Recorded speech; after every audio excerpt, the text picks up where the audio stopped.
All right, guys, what is going on? Hope you're all doing well today. We're episode 32 of Press X podcast. Thank you guys so much for being here and waiting patiently as I was getting my rant juice, or in this case, hype juice. But thank you guys so much. So right off the bat, we have Sir Speaks a Lot saying MBG, MBG, MBG. We both know why I am here. Do you want me to explain to the class what we were promised, or should I say it to them? I don't know what you're talking about, man. I don't know what you're talking about. I mean, if you gotta say it, say it. I changed up the background of the members credits roll here. I think it looks pretty cool. I also wanted to go with something with a little bit of a black background so you could see the names a little bit better. And so, yeah, we have a lot to go over and talk about today, guys. There's a lot of really, really exciting stuff happening that, I almost regret not doing a live stream yesterday. I mean, don't get me wrong, still just as hyped today, but you could just feel something in the air yesterday, right? But appreciate you guys getting me to 200 likes as well before we went live. So thank you so much for that. For those who are here, or for those who are watching after the fact and listening to this, if you could do me a favor, make sure you hit that like button. It really helps out, helps spread the podcast around, get some new members on board, involved in the community. And there was somebody who became a channel member as well before I actually went live. I don't have their name in front of me. I would just like to thank them. Let me see if I can find it here. So it was Ace Visionary. Thank you so much, buddy, for becoming a channel member. I really do appreciate that. And so, yeah, thank you to all my members. If you are somebody who wants to support me directly and you get some nice exclusive perks, feel free to become a channel member. It really does help me out. It goes a long way. You guys are the reason why I'm able to do what I do here. You guys keep the channel alive and thriving, and I couldn't be more happy because of it. So thank you so much. All right, so I will have gameplay coming up after I let the credits roll for a little while here, and it's going to be more Tony Hawk. So look forward to that. Chase the Chosen One, you're saying, is it just me, or did Godfall blow you away with that new gameplay trailer? Yeah, that's actually interesting you mentioned that. I do want to talk about that for just a moment before we dive deep into the big topics. The Caped Crusader, do you think Sony will make the digital PS5 $299? I'm going to let you know right now, the Caped Crusader, there's no chance of that happening. That would essentially end Sony as a company. That would bleed them way too much money way too quickly, and there's just no conceivable way they could recover. But yeah, guys, I would recommend to anybody who is even remotely interested in Godfall. I know that a lot of people have kind of been on the fence with this game. It's a timed PlayStation 5 third-party exclusive. It'll probably be exclusive for, probably a year. Mixed list. Okay, shout out. You're from Turkey. Appreciate that. Appreciate that, buddy. Appreciate your support. So shout out to you for that. I normally, look, I'm going to ask you to stop spamming. I'm giving you a little shout out. I do appreciate the support. But yeah, go check out the latest Godfall trailer. It looked really, really, really good. It looks like it got like a graphical overhaul. It was kind of insane. Like, I don't know why they decided to wait this long. Maybe the game's just coming together as it's getting closer to release, but it looked really good. I was genuinely surprised. Sir Speaks a Lot, you're saying, where are those feet pics, MBG? I've been waiting since the beginning of time, and Moses promised me passage to the new land of milk and MBG's feet pics. You know, Sir Speaks a Lot, you are creeping me out these days, man. But I don't think that's ever going to happen. But nonetheless, I do appreciate your super chats week over week asking me about that. Maxwell, you're saying digital PS5 350, standard 450, mark my words. It's a possibility. We're gonna dive deep into the conversation surrounding pricing and stuff like that. Don't worry. And Samuel Payne, buddy, thank you so much, man. Showing up in a big way here. Big shout out to Samuel Payne. He's a huge supporter here on the channel. He really goes above and beyond when it comes to supporting me. Don't get me wrong, I appreciate all the support you guys show, but Samuel Payne from time to time drops some big support. So huge shout out to you, Samuel Payne. You're saying, what's going on, MBG? There's a lot going on, man. There's a lot of really exciting stuff happening. If you're a PlayStation fan, if you're somebody who is excited for the PS5, boy, oh boy, do we have a lot to talk about. So once again, thank you so much for that, Samuel Payne. Really means a lot to me. And your support goes a long way. It's more than you know. So thank you so much for that, buddy. Really appreciate that. Yeah, guys, we have a lot of really great topics. We're going to be diving deep into some big conversation. Before we do, I do want to let you know a couple of things here. The first is that my microphone once again has been doing that thing where the USB that connects it for some reason just tends to kind of fall out. And I don't know. It just comes out. I don't know why. So if at any point during the course of this podcast, the audio just goes silent from my end, that's probably why. And if it does, be sure to let me know in the chat, because there's a really good chance that may happen and I'm not aware of it and I'm still talking. I just want to give you that little heads up. October's very own Love Your Channel Bro. Thank you so much. I'm glad you enjoy the content. I appreciate all of the support you guys show. It's incredible. It means so much to me. Thank you so much, guys. But I just want to let you know, if the audio just drops out, make sure you let me know in the chat so I can immediately correct it. I also want to let you know that I hurt my back really effing badly, and the past week has been a struggle. One of the videos I uploaded, I'm trying to remember which one it was. I think it was on Wednesday or something. People were commenting that I sounded like morbidly depressed. I sounded like suicidal or whatever. And no, it's not that. It's just, I injured my back really badly. So also, anybody who's spamming, please don't spam. I appreciate you showing your support, but just please try not to spam, because you're either going to get put on timeout or I'm going to have to block you, and I really don't want to have to do that. So here's your warning. But yeah, I don't know how I hurt my back. I've had issues with my back, my lower back, specifically disc issues. I got them from skating in the past, but a lot of times from lifting, and I don't know what I did to cause it, but like apparently a disc in my lower back just decided to explode one day. And, it can be extremely painful. And so, that day when I sounded that way in the video, it was most likely because I just, I was having a real struggle. Samuel Payne, once again, thank you so much, buddy. Your donations are just insane. Thank you so much for that, man. You're saying, yeah, very happy about the PS5 event. Yeah, Samuel Payne, it is. I think this is going to be a big event, and I can't wait to dive into that, because I know people are talking a lot about expectations, and they think maybe my expectations are too high, but we're gonna dive really deep into that. I'm extremely excited, but thank you so much, man. You're extremely generous, and yeah, I don't want to just spend 5 minutes here thanking you, but just know that it truly does mean a lot, my friend, and yeah, big shout out to you, buddy. Huge supporter here on the channel. We have Ivan Garcia. You're saying you should do a trial run on live streaming a video or a live video from YouTube to make sure we are good for the PS5 event. Rule out anything on your side. Actually, I will be doing that. It is, however, going to be a private stream, so nobody's going to see it, but I have a plan. I have a plan. That was a terrible Dutch impersonation, but I do have a plan, and part of that plan is to get that stuff sorted out. I'm going to do everything I possibly can. I noticed when I checked the Gamescom stream, because I was having a lot of issues with that, it seemed like there was a lot of issues coming from their end, and there were some issues coming from my end, but the two combined just made for a terrible streaming experience.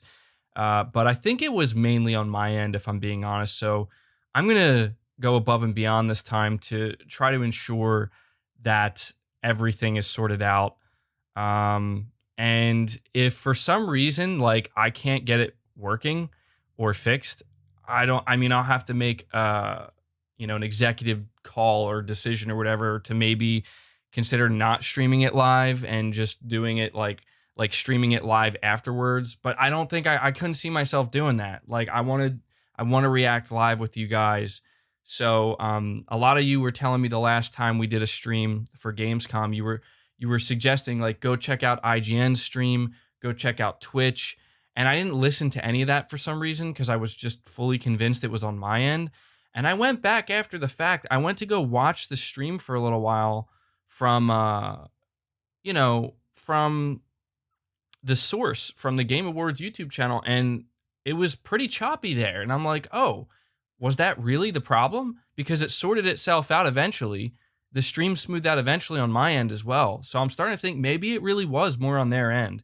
Because I've streamed events in the past and there have been some issues on my side. But other times, like for example, when we streamed the June event with the PS5, it was perfectly fine. I didn't have any major issues. Charlie Augustine, you're saying you might want to take up DDP yoga for your back. It's low impact on your joints and honestly did wonders for my post-football back/knee problems. Yeah, that's something I have been considering as crazy as it sounds. Well, maybe it's not that crazy, but yoga, like I've heard really good things about it. And I've had lower back issues like my entire life, even since I was young, like a young kid. And I do feel like an old man. I really do because of my back. And this time it was really bizarre because, I just, I don't recall doing anything. Like normally when I get back injuries, it's because I was like lifting something or bad form or, just something like that. But in this case, I don't know what the hell I did. But it's taken forever to heal. That's what sucks. It's like a lot of nerve pain. Sir Speaks a Lot once again. You're saying I can confirm MBG has streamed before. No lie. Well, thank you for that confirmation, Sir Speaks a Lot. But yeah, I don't mean to go on and on about my lower back problems and how I'm apparently really old. It sucks though, man. Like take care of your back because once you start getting that nerve pain, man, there's nothing quite like nerve pain, and it's really difficult to deal with. So luckily, the good news is, though, today's the best it's felt in a long time. I was actually nervous about how I was going to do the podcast because I got to sit here for an extended period of time. MBG is a grandpa. Yeah, I don't know, man. I don't know. It's because when I was young, and I'll just say this, I'll tell you this quick story before I move on. When I was like really young, I was climbing this big fence, man, and I got to the top of the fence.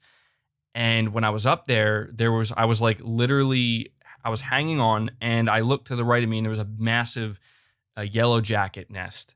And I just freaked out and I just jumped off without thinking about it. And the way I landed, I just destroyed my back. And I basically couldn't walk and stuff like that. And ever since then, I don't know. I've just been very, very prone to back issues. So yeah, I don't know. That sucked, man. The wonderful gaming co. You're saying back again. Love your content. Also, anyone else feel like the power narrative of the Series X will just fade like with the One X? It's all about games. Yeah, we are going to talk all about that, man. But yeah, I see you guys all showing your sympathy for my lower back pain. Thank you for that, guys, and I appreciate all of your suggestions. I definitely, I'm more out of shape now than I ever have been, unfortunately, and this back issue just didn't help the situation at all. So, I'm going to let this heal up, take care of myself, and we're going to get back at it.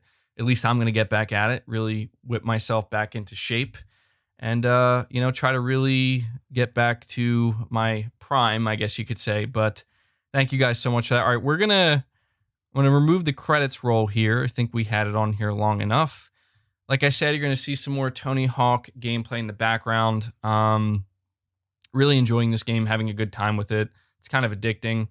It's a really casual game. One that you can just sit back, relax, do some combos online and stuff, do some challenges. But all right, getting into the topics, guys. We need to talk about the PlayStation 5 showcase.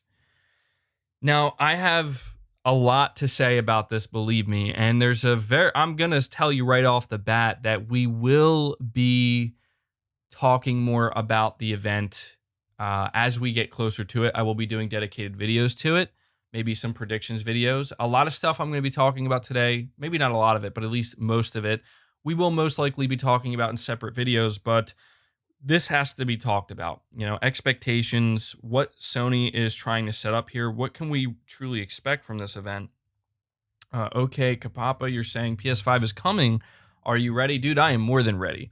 I think I speak for pretty much all of us who are excited for the PS5 when I say we are ready. And it's extremely exciting. But when it comes to this PlayStation 5 event, so I want to read the official statement on the PlayStation blog once again here. And the reason why I want to read this is because I feel like, you have to understand when they write these things up, when they word them, they're wording them in the most specific way possible. They're very much intentional with the wording they're choosing. So it says, our next digital showcase will weigh in at around 40 minutes. So right off the bat, they're letting us know how long it's going to be.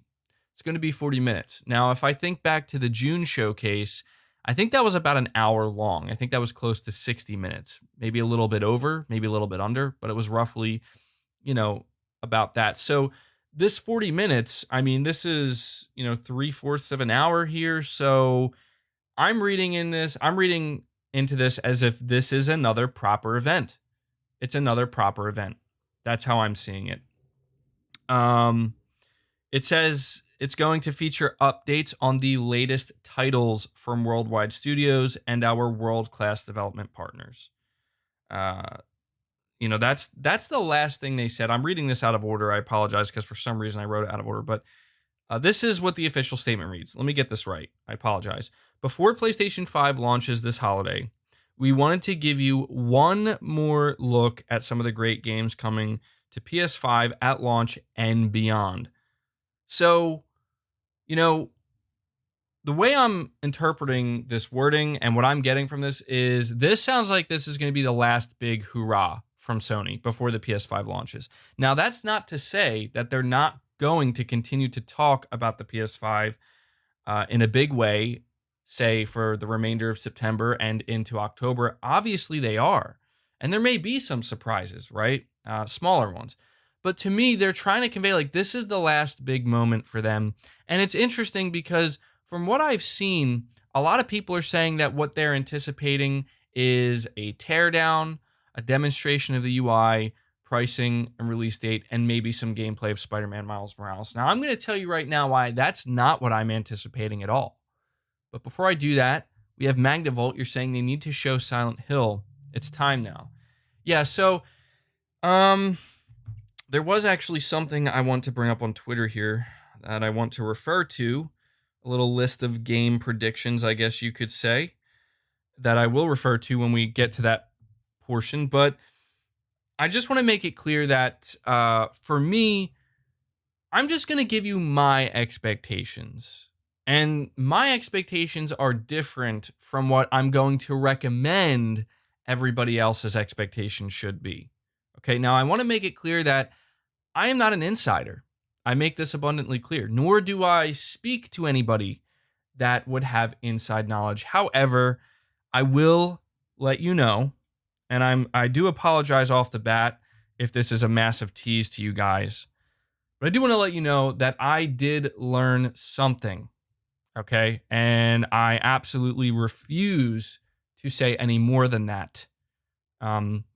And I assure you that nothing I talk about today is going to pertain to it. But because I learned this, the reason why I'm mentioning this is because it has altered my expectations slightly for this event. Now, I do not know, I am not an insider.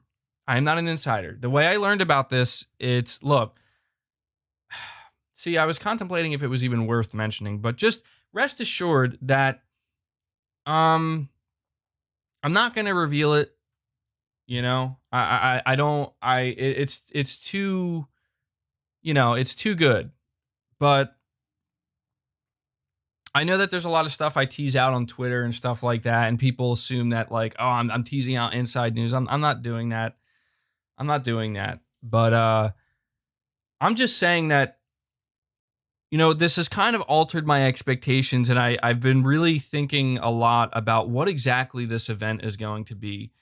And I say this because like I said, a lot of people are really just anticipating that this isn't going to be like another massive game showcase. And I want to make it abundantly clear that I don't know. I don't know exactly what Sony's plans are. I don't know exactly what's going to go down and how it's going to go down. I don't know pretty much anything. There was just one thing I learned about that, again, I don't even know if I believe it. And that's another big reason why I'm not talking about it. I do not know if I believe it. But at the same time, it does sound plausible, and it does make me think, Sony might be preparing to do some bigger things than I think people might be anticipating. Now, that's my expectation. I said it in my last video, and I'm going to say it again. All right. I'm going to say it again. I think the safest expectation you should have is, at least when it comes to games, right? Because we all have an expectation of price, release date, pre-order info, possibly a teardown, the UI. These are things that are going to happen no matter what. I'm talking about the surprise game announcements. Like, we already know a lot that Sony has cooking. Okay, we know a lot. We know that their first year for the PS5 is basically set already. And I'm just saying this because if Sony were to not reveal a single new game at this event, I want to make it crystal clear to everybody listening that I would be totally okay with that. I would be totally 100% okay with that, because what they have shown so far is more than enough. Here's an example I want to give you. If one of the big announcements during this September 16th event happens to be, hey, here's a gameplay trailer of Demon's Souls, and it's launching day one with the PS5. If that's like one of the only big announcements they have, which I don't think it will just be that, but if that was the case, that's more than enough for me. That, on top of knowing that we have Ratchet and Clank, we've seen Gran Turismo, we have Spider-Man Miles Morales. Kenna Bridge of Spirits did recently get delayed, but that's still coming early 2021. We have Godfall. There's a lot of stuff right now. If you look at the way I titled this podcast, I said mic drop moments. It's because I do believe they're coming. I believe that Sony has had this mentality where we need to save the best for last. Not only because it just makes sense to do so, but also because, Sony is very much, I don't want to say afraid, but hyper aware of Microsoft's moves and what they could be, and the fact that Microsoft could, in fact, steal the hype. And the last thing Sony wants when they're trying to get ready to sell an expensive console is for that to happen. Jim Ryan made it clear, man, they're going to let the games do the talking for them. And if you think for a second that this showcase isn't going to be another 40-minute demonstration of why you're going to want to buy a PS5, it's not going to revolve. Why you're going to want to buy the PS5 is not going to revolve around the price or the release date or the teardown, or maybe the UI to a certain extent, for sure, showing off some of those features, but it's going to be revolving around the games. Sony knows this. They said it themselves. So, look, I'm just saying, if your expectation is we're not going to see a lot about games, I think it's safe to have that expectation that no, we will. It will be focused on the games. Now, how many new games there's going to be, I don't know. That's truly anybody's guess. Ekim, you're saying, gotta work during the showcase, but I'll watch your playback. I'm hoping for Final Fantasy 16 reveal. I'm hoping for a games-focused showcase with a price and pre-order announcement. Well, Ekim, I think, I appreciate that you're going to come back and watch this after the fact, so thank you, but I think you're on the money. I think you're on the money with this. I think it's going to be a game showcase more than anything. And Final Fantasy 16 could very well show up. Chris B, you're saying, if this was just the price and teardown, it would have been enough for me. Yeah, I mean, that's the thing, is like, it seems that because Sony's first show in June was so successful, and they really did show a lot. I mean, I think most people, or at least a lot of people, have the mentality that I do, which is, if that's all they're going to show for the remainder of the year, and that's it, like, that's more than enough to carry them into 2021. I think a lot of people do have that expectation. So, anything else we get on top of that just kind of feels like, either a big bonus, a nice surprise, or possibly a big surprise. So, um, I just, again, I'm highlighting the wording here. They're saying that we're going to see updates from their first party studios. So Sony's letting you know you're going to see exclusive games. Now, let me look at the wording one more time here. We wanted to give you one more look at some of the great games coming to PS5 at launch and beyond. All right, so they're letting us know that we're going to see more about the launch titles. So we know that Ratchet and Clank is set to be a launch window title. We already saw more of that.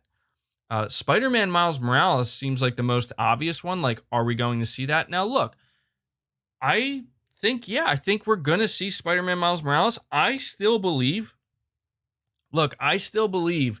that Sony's going to wait to show, as crazy as it sounds, I think they're going to wait to show off Spider-Man Miles Morales, like proper gameplay.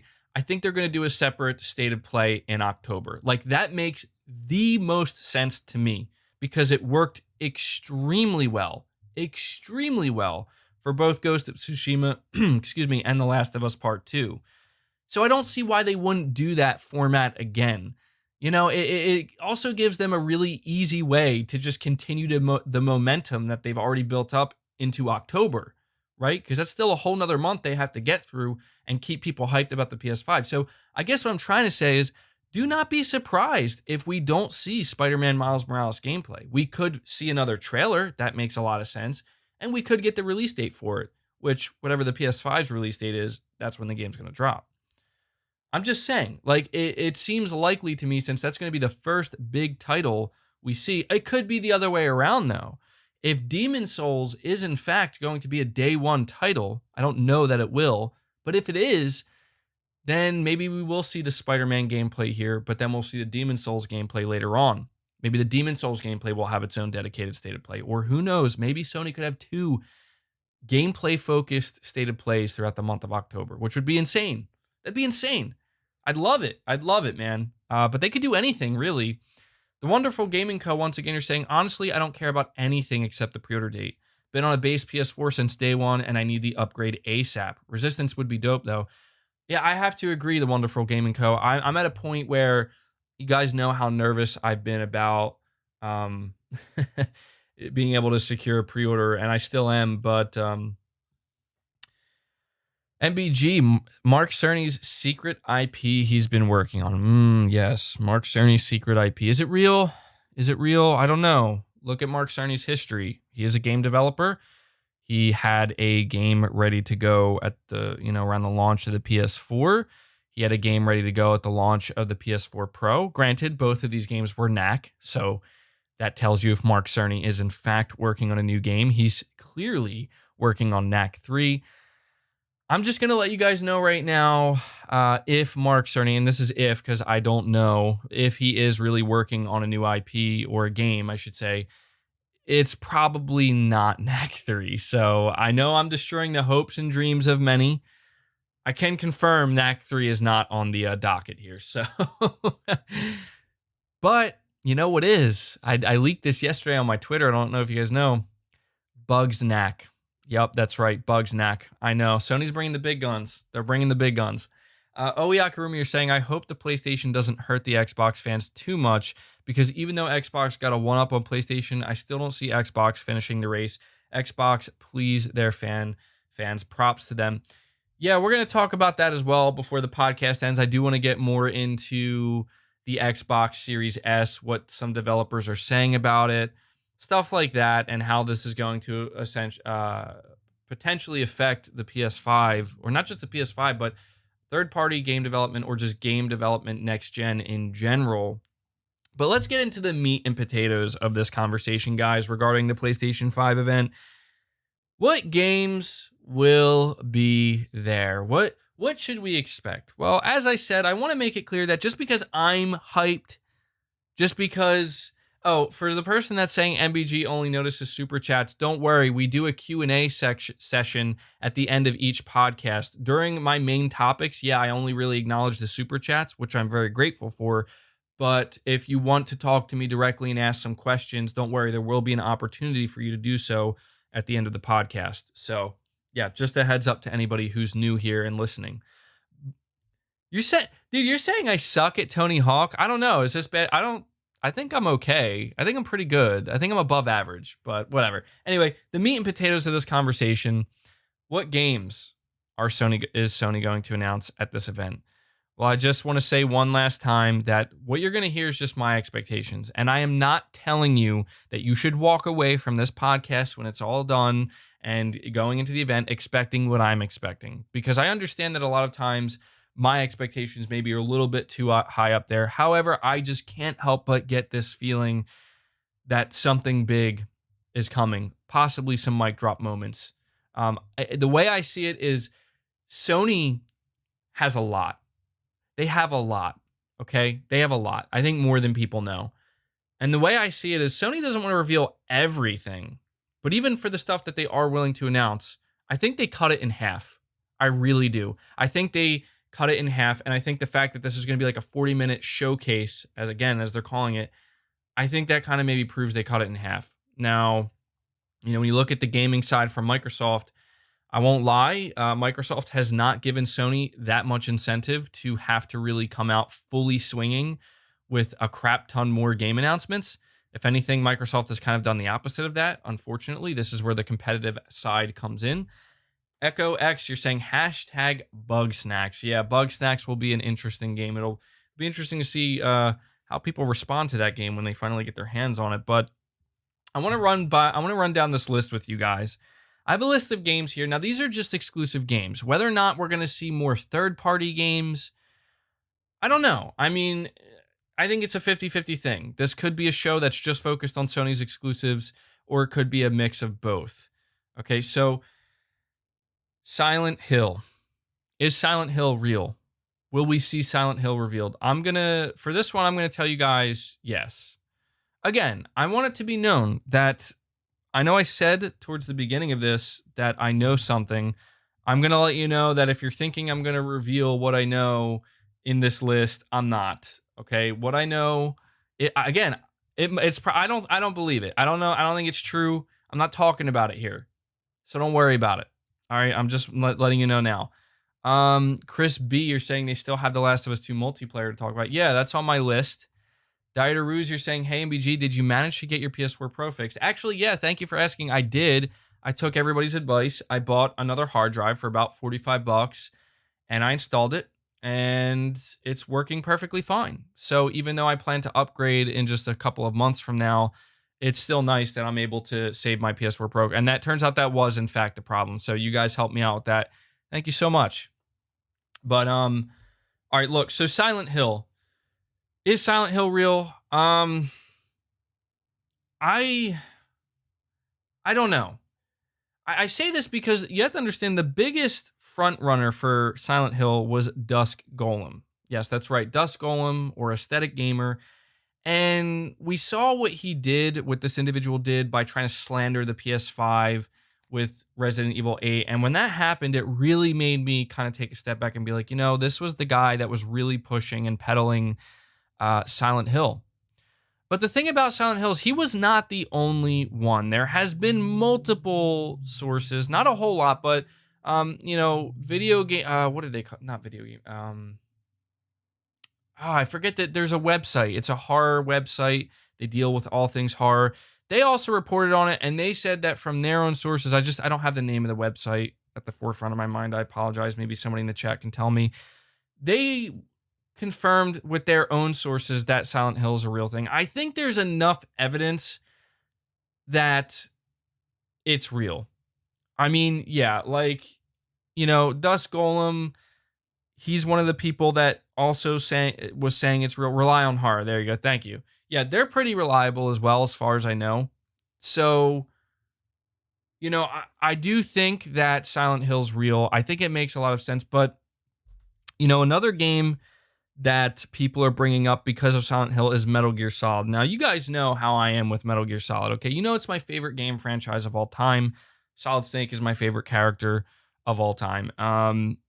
What I find interesting is that there were MBG, are you part of the press? No, I'm not. I'm not part of the press. I think that should kind of be obvious, but you know, we have to remember that late last year, I don't know if you guys remember this, there were reports coming out that Sony approached Konami. And apparently the reports were claiming that Sony was trying to literally buy Konami's IP. But the chances of Konami wanting to sell it, very low. I mean, there's no reason for them to sell it. And it sounded really unrealistic. Like, apparently Sony was trying to buy Silent Hill, Metal Gear, Castlevania, right? And it's just like, really? Now, in my opinion, it does make sense for Sony to want to do that, especially when you consider how synonymous PlayStation and Metal Gear have been throughout the years. It does make sense. Now, we learned that never happened, apparently. Sony never actually acquired any of these IP. But let me ask you something. Where there's smoke, there's fire. Now, is there a chance that somebody just made this up, that Sony approached Konami to acquire their IP? Yeah, of course there is. Of course there's a really good chance that somebody just made that up. But let me ask you this.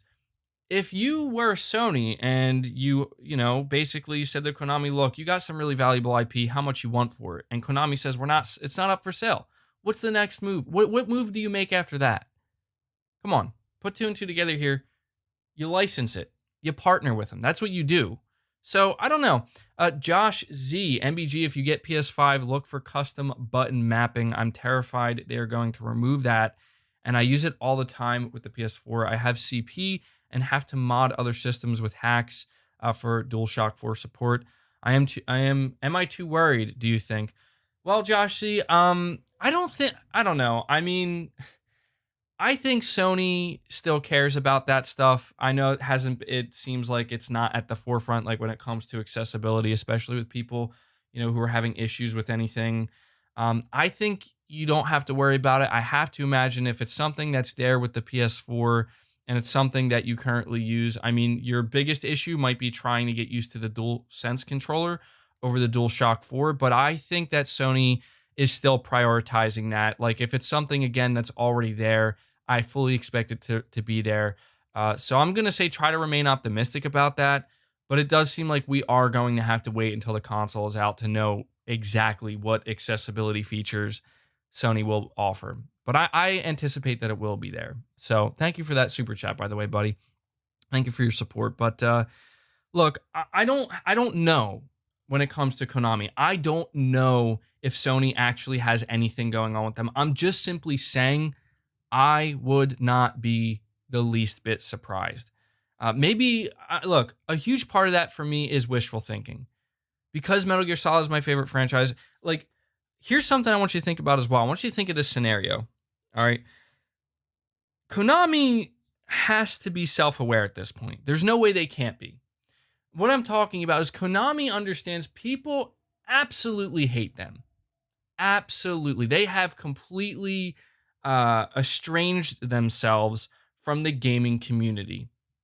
And what they've done with Metal Gear Solid 5 and Kojima, the breakup with Kojima, the way it went down, what they did with the atrocity that was Metal Gear Survive, what they're doing with the pachinko machines, it's in a lot of gamers' eyes, Konami already died. And there's no way they can come back. So if you're Konami, okay, thank you, Mark Webb. If you're Konami and you have these IP, you want to obviously make money off of these IP, but you're in a position, you put yourself in a position where no matter what you do, you're not gonna get back in the good graces of the gaming community. So what's your next best move? Well, maybe this is just me, and this is just full-blown speculation on my part, but I really want you to think about this because I think it makes sense. If there was any gaming company that Konami could not give their IP to, like, you own it now, but basically say, here, take this IP, make a game, and just give us a certain portion of the money that you make from it, right? Like if they were going to do that, I'm stuttering here, who would they go to? Who would be the biggest win? I think it's obvious. I think it's Sony. How many times have you seen people say, Konami, give Metal Gear to Sony, give Silent Hill to Sony, give Castlevania to Sony, right? You see it all the time.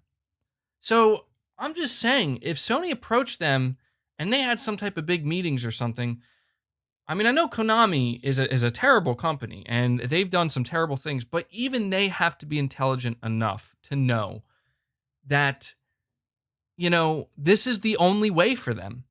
This is the only way. So just imagine a scenario where Sony comes out, they announce a new Silent Hill, they announce it's exclusive, they announce the original creators are returning, and they're in a partnership with Konami. But Konami really isn't going to be at the forefront of the marketing because of all the hate they're going to get. That's a win. That's a massive, massive win. That's the next best thing we could get to Sony straight up owning the IP. And the only thing Sony has to do is basically front the cost of development, have their teams develop it, and then they have to just basically give what I would assume would be a licensing fee essentially to Konami. It's the perfect move for both companies. That's what I'm trying to say, especially Metal Gear Solid. Now, I've seen people, thank you again, Mark Webb. I've seen people speculate that Mark Cerny's secret game is Metal Gear Solid. And I'm going to tell you right now, I don't believe it because that sounds way too good to be true. In fact, as much as I want Metal Gear to show up at this event to some capacity, whether it's a collection, a remake, even a new game, I don't care. I mean, it would have to be done a certain way. I don't believe it, but at the same time, I can't help but entertain this thought. And this thought is purely just of my own imagination, but I'm just curious to see what you guys think of this. Imagine Mark Cerny walks on stage, or maybe not on stage because it will be a digital showcase event. Maybe, here's how I imagine it. The screen goes black. Suddenly you hear David Hayter's voice, and you hear, "Kept you waiting, huh?" Right?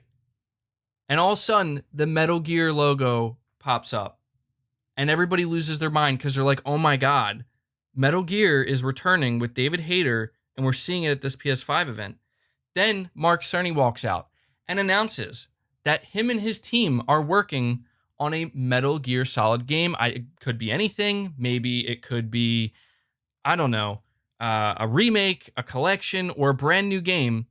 They announced David Hayter set to return to reprise his role. And here you go. You know how you get the win? Here's how you get the win. Because this is already a win. But here's how you get the win. Oh, because Mark Cerny's such good friends with Kojima, he got Kojima's blessing. Boom. That's how Konami saves their IP. That's how they save the Metal Gear IP. That's how you win gamers back. People will still hate Konami, but they will at least give Konami enough credit to say, at least you were smart enough to hand your IP over to Sony, a company that knows what they're doing. Look, that's my pipe dream. I had to get it out. I had to get it out because it's what I want. By the way, how is my mic volume right now? Is it really loud? Because on my end, it's showing it's in the red, which it normally isn't. Just let me know. It could just be on my end. GTA 6 timed exclusive. Yeah, that's another one. That's a dope setup for another MGS. Yeah, I think, look, to me, I know I'm too excited, but that's like my dream. Like a man can dream, right? Now, if that doesn't happen, you guys are saying it's good? All right, cool. Thank you. MBG living some wild dreams. I can't help it, man. I can't help it. But I just had to talk about that first and foremost because, Silent Hill, I do believe is real. I think there's evidence to point to that. There's no evidence that Metal Gear Solid is coming back anytime soon. I do not expect it. It is a pipe dream of mine, but a man can dream, right? MBG, my dream is Kojima's. MBG, what is that? 6, the spinal pain. Yeah, right. Yeah, that good one.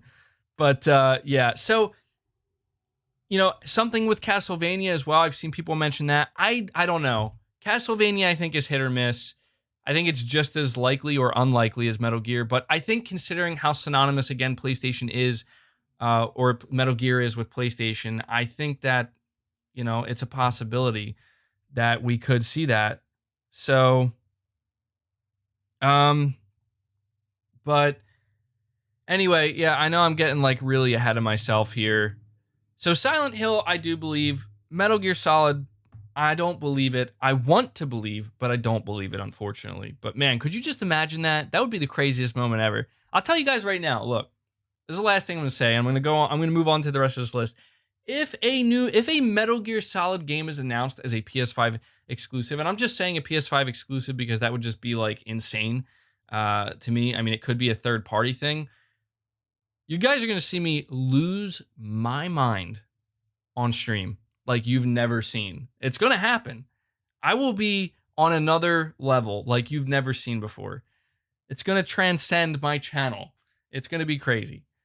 But I'm not expecting it. I did also say that I would do a workout video, although granted with the way, my back's going these days, I don't know if I could, but I did tell you guys I would do a workout video using just the PS5 with Metal Gear Solid music in the background if that happened. So I don't anticipate it. That's why I'm saying that. Anyway, SOCOM. Yes, SOCOM. In my opinion, if there is a secret game that Sony's going to reveal and shock everybody at this event, I think it is a tie between SOCOM and Silent Hill, but I do believe SOCOM is more likely. Although, I don't know, man. Like, we haven't really seen anything from Japan Studio, so I think something's coming from Japan Studio. But SOCOM, to me, seems like the most likely. We've talked about this at length, and I love talking about it because, to me, SOCOM sounds awesome. And I think it's going to be done by Guerrilla Games. I've seen some people float the idea that, Sony's secret San Diego team, the AAA team, they're working on it, but that's not true because they said they're working on an action-adventure game, and, SOCOM is not an action-adventure game. SOCOM is, if it's real, SOCOM is most likely being developed by Guerrilla Games, their second AAA team.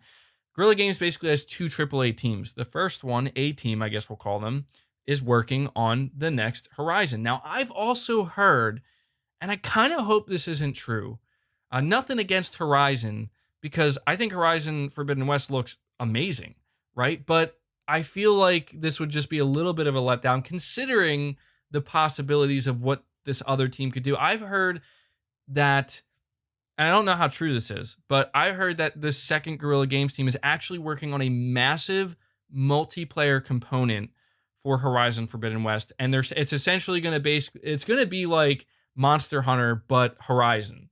Now that does sound awesome, but I can't help but feel like, considering Horizon is a single player focused narrative driven game, and I think that if they wanted to add some type of multiplayer or co-op component to it, I feel like they wouldn't need an entire second team that's basically the size of a second AAA team to make that happen. So I don't think that's likely. I've seen people say it's Killzone, but I don't know, man. I think SOCOM is set for a huge comeback, and I think that, we've been hearing for months and months and months and months about this secret PS5 exclusive launch title, specifically a launch window title. SOCOM fits that bill, dude. It really does. Like, I just have this feeling that Sony wanted to have SOCOM ready, even though it is a different genre from Halo. It's the closest thing that they could release next to Killzone anyway, that could compete with Halo. I could see Sony wanting to try to have a Killzone or SOCOM-like game ready to compete with Halo. We know Halo's delayed now, but Sony just seems like the type of company that wanted to be prepared for that, right? To have something in that same space that could compete with Microsoft's big AAA launch exclusive that was supposed to be there. But yeah, I see Mark Webb, you're saying MGS1 remake 4K 60 FPS Sniper Wolf Showdown. Yeah, dude, I don't even like to think about it at this point because it's just, I feel like it's just never going to happen. But yeah, I mean, you have to understand that Sony has yet to really show like a AAA multiplayer focused game. I mean, there's Gran Turismo. I think the Sackboy game is going to be multiplayer, and there might be something else I'm forgetting. But I'm talking something that's like bigger, something that's a little bit different. So, if I had to truly put my money, like if I had to make a bet on if there was going to be a single game revealed at this event that's going to be a surprise title, whether it's a launch title or not, the number one game I'd put my money on is SOCOM, developed by Guerrilla Games' second team. And I could see it very well being a launch title. I mean, that'd be a huge. Here's the only thing is when it comes to the idea of this secret exclusive being a launch title, maybe a launch window title makes more sense because I mean, I don't think I've ever heard of something like that. Like, announcing a launch day title literally 2 months before the console comes out. Now, look, 2020 has been crazy, and we've seen Sony doing things this year that we would have never expected them to do before.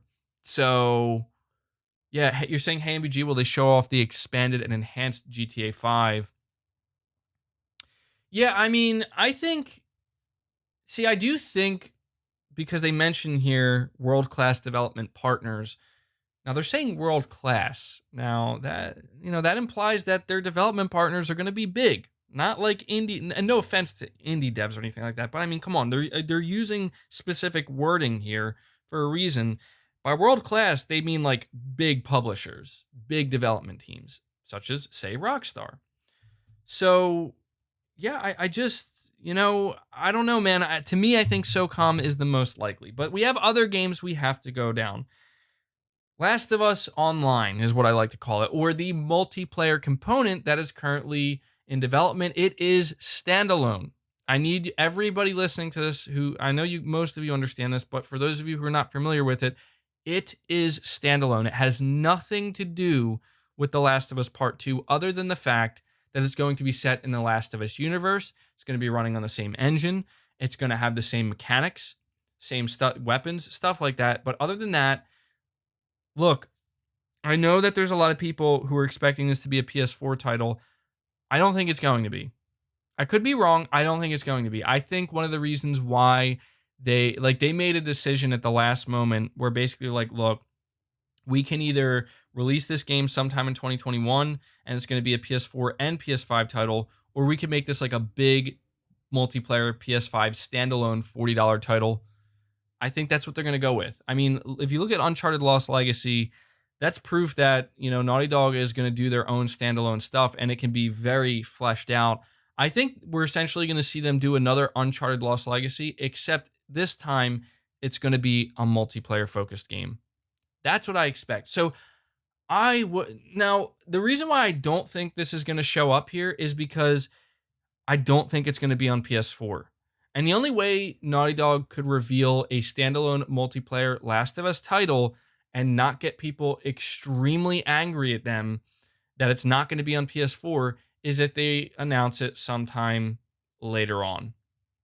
If they were to announce it now and it wasn't going to be available on the PS4, people would be very mad. They would get a lot of flack for that. So with that in mind, if we do see it, then I would 100% anticipate it will be a PS4 title. But we have to understand Sony is pretty much done with the PS4 in terms of talking about it in a significant way. They're calling us a PS5 showcase. So, and at this point, we know every exclusive game that Sony has announced there's not a single game that's cross-gen, not a single one. So to imagine that they're just going to suddenly announce a bunch, a cross-gen PS5 exclusive, it's certainly possible. I'm just not anticipating it. How to speedrun? You're saying, I think timed exclusive Final Fantasy 16 could be the deal, especially with Final Fantasy 7 Remake. It was such a huge success. Yeah, that's another one I do have on here. So, just to finish up with The Last of Us multiplayer, I think it's going to happen. And the only thing that makes me kind of believe we won't see it here is the fact that, again, I don't think they want to make it cross-gen. But I don't know. Naughty Dog's been very quiet with this multiplayer thing, so I think they're being quiet intentionally. Here's the next one. God of War 5. Yes, God of War, Kratos returns. Well, there's a couple reasons why I think we are guaranteed to see the next God of War. First, it starts with Moore's Law is dead. Okay, Moore's Law is dead. I'm going to be honest with you guys. I don't really know his track record that well, but I listen to the guy. He's really smart. You know, he sounds like he really knows what he's talking about. He also sounds like the type of person that would not reveal certain information unless he's pretty certain of it. Now, does that mean he couldn't be wrong? No, he could be. But I've listened to him recently on his latest podcast, and he's saying it's real. He's even saying that his source is telling him that Sony has been showing behind closed doors demonstrations or trailers or whatever. You're saying Moore's Law has been spot on thus far with hardware leaks. So, yeah, I mean, I know he's been correct about stuff in the past. So, this is what he's saying. Now, look, Moore's Law is dead knows way more insider info than MBG. 100%. Yeah, like I said, I'm not an insider. I don't have a source. I don't have, contacts. I wish I did, but I don't. Actually, maybe I don't want that because I don't know. I like being in this area where I don't want to know everything. I kind of do like existing in this space where I'm with you guys. We're like, it could be true, but I don't know. Like if I knew for a fact, like somebody showed me, like, check this out. I mean, it would be really exciting at first, but then I'd be like, oh, like now I don't know, like now that I know for sure what is and what isn't real, you know what I mean? It does take away a little bit of the surprise. But God of War, look, God of War makes the most sense. Okay. I actually want to take something back here. I said earlier in this podcast, I said that if I had to put my money on one game that I think for sure would show up, a surprise game, I said it would be SOCOM. Scratch that. It's God of War. SOCOM to me seems like the most likely. See, I use the word secret exclusive as in like no one saw it coming or people weren't expecting it. The reason why I can't say the same thing about God of War is because we know a sequel to God of War is coming. We know it's already in development. Also, buddy, I'm going to ask you to please stop spamming. You're going to either be put on timeout or I'm going to have to ban you from the channel, man. I don't want to have to do that, so please stop that. So, God of War, Cory Barlog, man, he's been, I don't know. He's either hardcore trolling or he's teasing. He, changed his banner yesterday briefly. He changed it again. But his banner for it was like right after the announcement of this event, Cory Barlog changed his banner to a picture of Kratos with his back. And I need you guys to pay attention to this. With Kratos' back facing us. In my opinion, Cory Barlog was trying to convey a simple message. Kratos is back. Now, maybe I'm just reading into that too much. I very well could be. He is known to troll. But between what Moore's Law is Dead is saying, he's really saying that it's a real thing. And here's the look, between Moore's Law is Dead and the trolling or teasing, whatever it may be from Cory Barlog, there's one last thing I want to mention here that makes me believe 100% the next God of, even if it's just a teaser, right? And if that teaser is just literally boy, and then, God of War, Ragnarok, whatever the logo appears.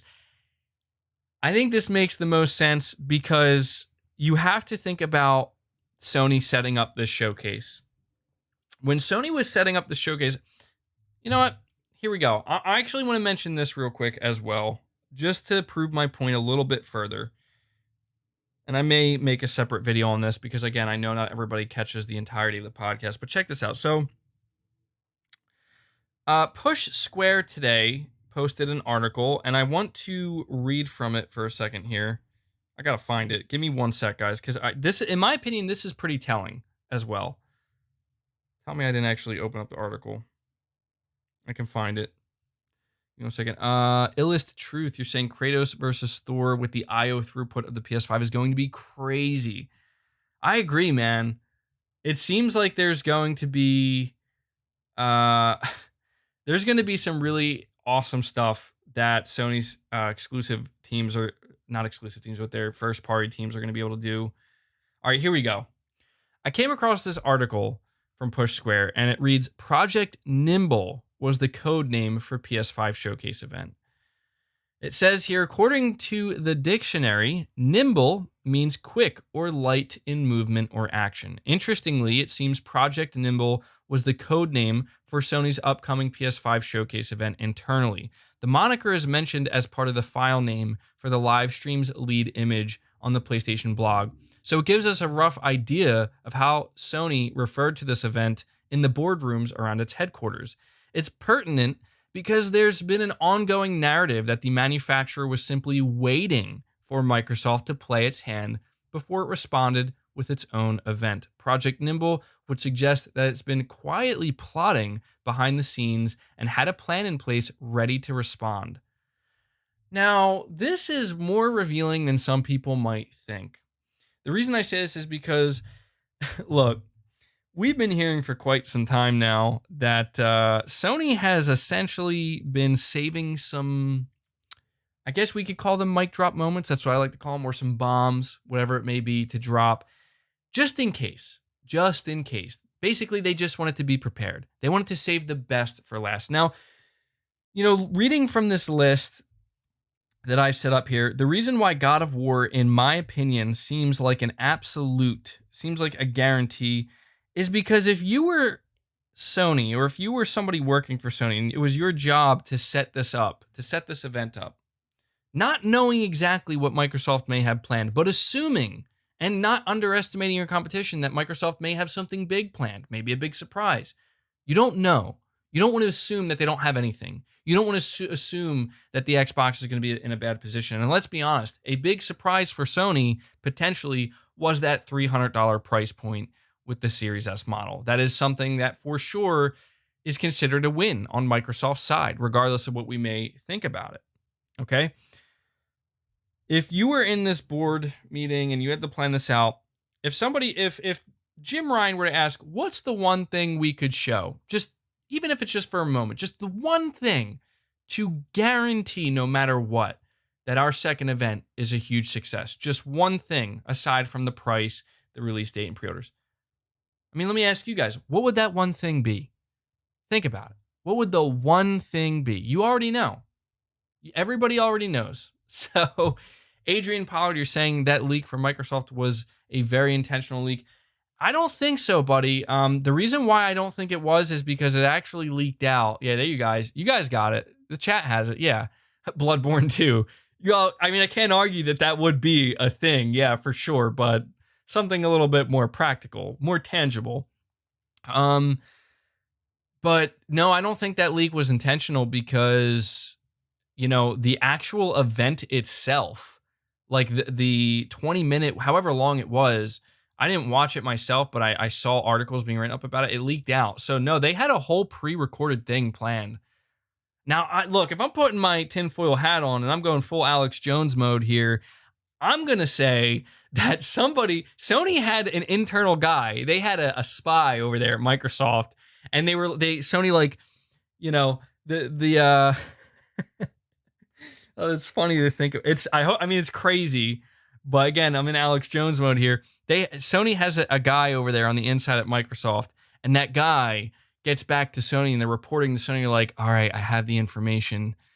Is it time? Is it time for me to leak this information out, to give it out, and to sabotage Microsoft's plans?" And Sony's just over there on the phone like, "Do it."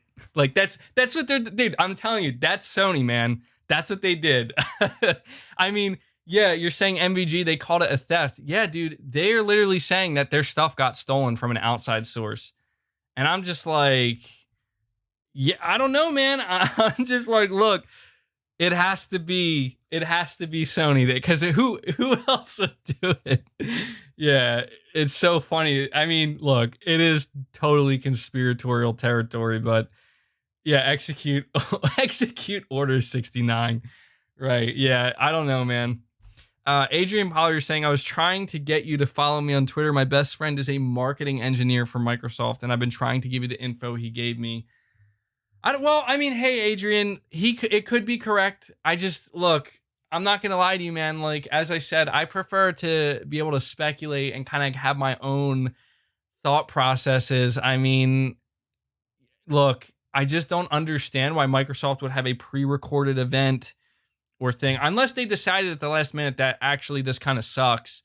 what would be more exciting? Ooh, a leak would be more exciting. That's totally possible, man. I mean, look, anything is possible. Calvin Smith, you're saying tech guys got fake versions of consoles like the next day, but it was a theft. I don't know about that. You know what, man? Yeah, I don't know. Now I'm really starting to question, if they did, you know what, Calvin, that's a good point. I didn't even think of that, dude. That is bizarre. That is bizarre. Yeah, that's some BS. Yeah, you know, I don't believe that now. You totally just made me realize, wait, hold on. They did have, like unboxings ready the next day. Wow. I don't know, man. That's really weird. That's some bizarre stuff going on, man. It makes you wonder if it was an intentional leak, then why? Why would they do that? Chris B, you're saying, I think Microsoft saw Sony's pricing and freaked out and wanted to get ahead of the press cycle. It looks better if Sony is painted as reacting to Microsoft. I'm going to be real right now with you guys. I don't think there's a damn thing in the world Microsoft could hope to do to match the level of excitement that Sony has already garnered for the PS5, let alone what they might still be getting ready to do. Intentional leak or not, I think that's besides the point. I gotta readjust myself here because my fucking all right, my back's like locking up on me, man. The life of a podcaster, it's so tough. MPG, you made me choke my pizza with the Do It reference. Yeah, dude, I don't know. That's just kept going off in my head. I'm just like, imagine Sony sitting there, Now that's an Alex Jones moment. Yeah. It's fun though, man. There's been a lot. I gotta tell you guys, like, I know there's a lot of people who think I'm so toxic and I'm all about being the console war dude and the warmonger. It's like, I don't know, man. I'm just having fun, like, we're going to get a little bit more serious though about the whole Xbox Series S thing. We're going to talk a little bit later on about it, about what developers are saying. I don't know. I'm going to try not to make this a 3-hour long podcast, of course, but we still have a lot of stuff to discuss. Adrian Pollard, once again, you're saying he said that Microsoft actually has full-on departments that are dedicated to leaks and hacks. He even told me about how they are for sure ridding hardware. Well, to be fair, man, a lot of that it sounds extremely plausible. I mean, it is, I will admit, it is pretty bizarre that like they're going to claim it was a theft, but then they have unboxing videos from YouTubers and stuff ready to go the next day. Like, what the, yeah, that's what? Like, that doesn't make any sense. Unless maybe, look, it's possible that they could have given these YouTubers or these individuals, they could have shipped out these fake boxes or whatever, these empty boxes, letting them know like, hey, next week is when we're going to do it. And you have a week to get your videos prepared. But again, their videos were pretty quick. So I don't know, man. I don't know. Who cares at this point? I don't care. How to speedrun? You're saying, I saw the whole digital Microsoft event leak yesterday and they were hyping up Series X so much, but boom, Series S revealed. So of course it's supposed to be a surprise, which means the leak was true. I don't know, man. I don't know. I don't think it matters at this point, if I'm being completely honest. Like, it doesn't matter. I don't care. If the leak was scripted, then whatever. If it wasn't, then that sucks, I think the only true difference is whether or not Phil Spencer was punching air, right? Like, if it was a real leak, I'm sure he was punching air. If not, I'm sure he was like, I think we're doing it good, maybe. I think that's really the only difference.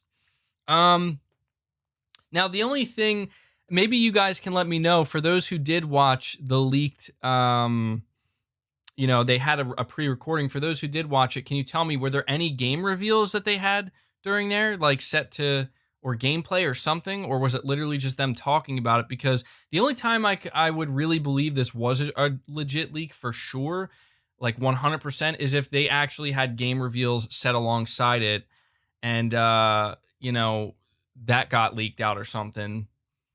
PS5 hype. Yo, what's up, MBG? Let's get hype. I'm so ready. I just got the new LG 55-inch TV for the PS5. Let's go. Awesome, dude. Yeah, it's going to be exciting. I've been still thinking about possibly upgrading my TV. I don't know if I need to upgrade it or not, but I am hyped, man. It's a great time to be a PlayStation fan for sure, because there is a lot, in my opinion, like stuff we already know about, let alone the event. A lot to be excited about. Adrian Pollard saying, mad love for you. Excited to do this event with you. Yeah, man, I'm excited for it too. I'm very excited. I can't wait. I think, dude, Wednesday is going to be a hell of a... I think it has the potential to be bigger than the first event. I know that sounds crazy to some people, but Sony, to me, they just seem to come off these days as like, don't show it all. Don't show it all. Save the best for last. I just feel like that's Sony's mantra. And I could be wrong, but, you know, Sony is the kind of company that wants to always be prepared for anything and be ready to strike and retaliate, you know? So they have a strong initial punch, but they want to make sure that their follow-up is the KO. You know, the first event could very well just be the jab to disorient. And the second, this showcase could be the KO, man. It really could. I'm just saying. They come off to me that way. Dat boy, Jake, you're saying tons of my friends were saying the Xbox Series S put PlayStation in a bad position, shaking my head. Sony's got this. I've got a good feeling for Wednesday. Look, yeah, we're going to get into the Series S more. I do think that it helps Microsoft a lot, but at the same time, like, the idea that the Series S is somehow putting Sony in a difficult position. The only time, in my opinion, the Series S could actually do some serious damage to the PS5 is if for some reason Sony announces the PS5 is $600, which they're not going to do. Other than that, no. How to speedrun, you're saying the whole event was revealing the Series S. That's it. That's why this event is kind of pointless. If you watch it now, I don't think Microsoft did that on purpose. I mean, yeah, I saw somebody say that like Microsoft decided to do a purposeful leak because somebody inside realized that their event sucked. Here's my theory. You ready? Here's my theory. You want my theory? It's funny because it continues to build on the idea that this is going to be a massive event from Sony. Look, I just need to say it one more time. If you're somebody who thinks I'm overhyping the PS5 event, totally fair. Maybe I am. But I think Microsoft caught wind of what Sony's event or upcoming 40-minute showcase was going to entail, like the contents of it. And they immediately realized, uh-oh, our event, our little stream, whatever we're doing, is garbage compared to what they have ready to go. So it would actually be in our benefit to just put it out there in this way and make it seem like a surprise, like, you know, unexpectedly, rather than trying to hype people up for a live streamed event that's going to get obliterated by the competition. Look, maybe I'm wrong about that, but I'm just saying you have to think if this truly was an intentional leak, if they actually went out of their way to record something just to deem it, never mind, we're not going to use this. To me, that seems like one of the main reasons why they could maybe be like, you know what? Yeah, never mind. Let's just not do that. You know? But that's my theory. But you know, this is where Sony's not hyping this event up to a big extent. To be honest, they didn't really hype up the first event either, right? Like Sony's just like, look, next gen, we're going to let the games do the talking for us. And that seems to just be what they did. So before I get too far off here, I do want to finish up this list that I was talking about here of games, just to get back to God of War, just to say my final word on this. Guys, look, I'm telling you, I believe 100% God of War will show up at this event. I really do. Now, I'm not saying that... Look, I've seen some people be like, oh, God of War is going to be a launch title. Absolutely not. No. Get that out of your head. If God of War is a game that shows up at this event, it's going to be a tease. It's not going to be... Or a very, very, very, very short trailer. But a tease seems more likely. Not only is it very easy but to do that, but I just think that, again, look, God of War is the KO. You understand what I'm saying? God of War is the KO. That is the knockout punch. That is the uppercut that ends it. Kratos is the one that ends it. And we all know this. Sony knows this. Microsoft knows this. So, is there a chance? Is there a chance that Sony will hold their final PS5 event before the console's actually out there and launches, and they won't show Kratos to any extent. Yeah, I mean, of course there's a chance, but I just have this feeling, guys. And I don't want anybody to get overly excited. Again, like if you're somebody who says, I refuse to get excited, I refuse to believe this because I don't want to get my hopes up that God of War is going to be there and it's not and then feel disappointed. I totally understand. So what I want to tell you is don't expect it. That's all.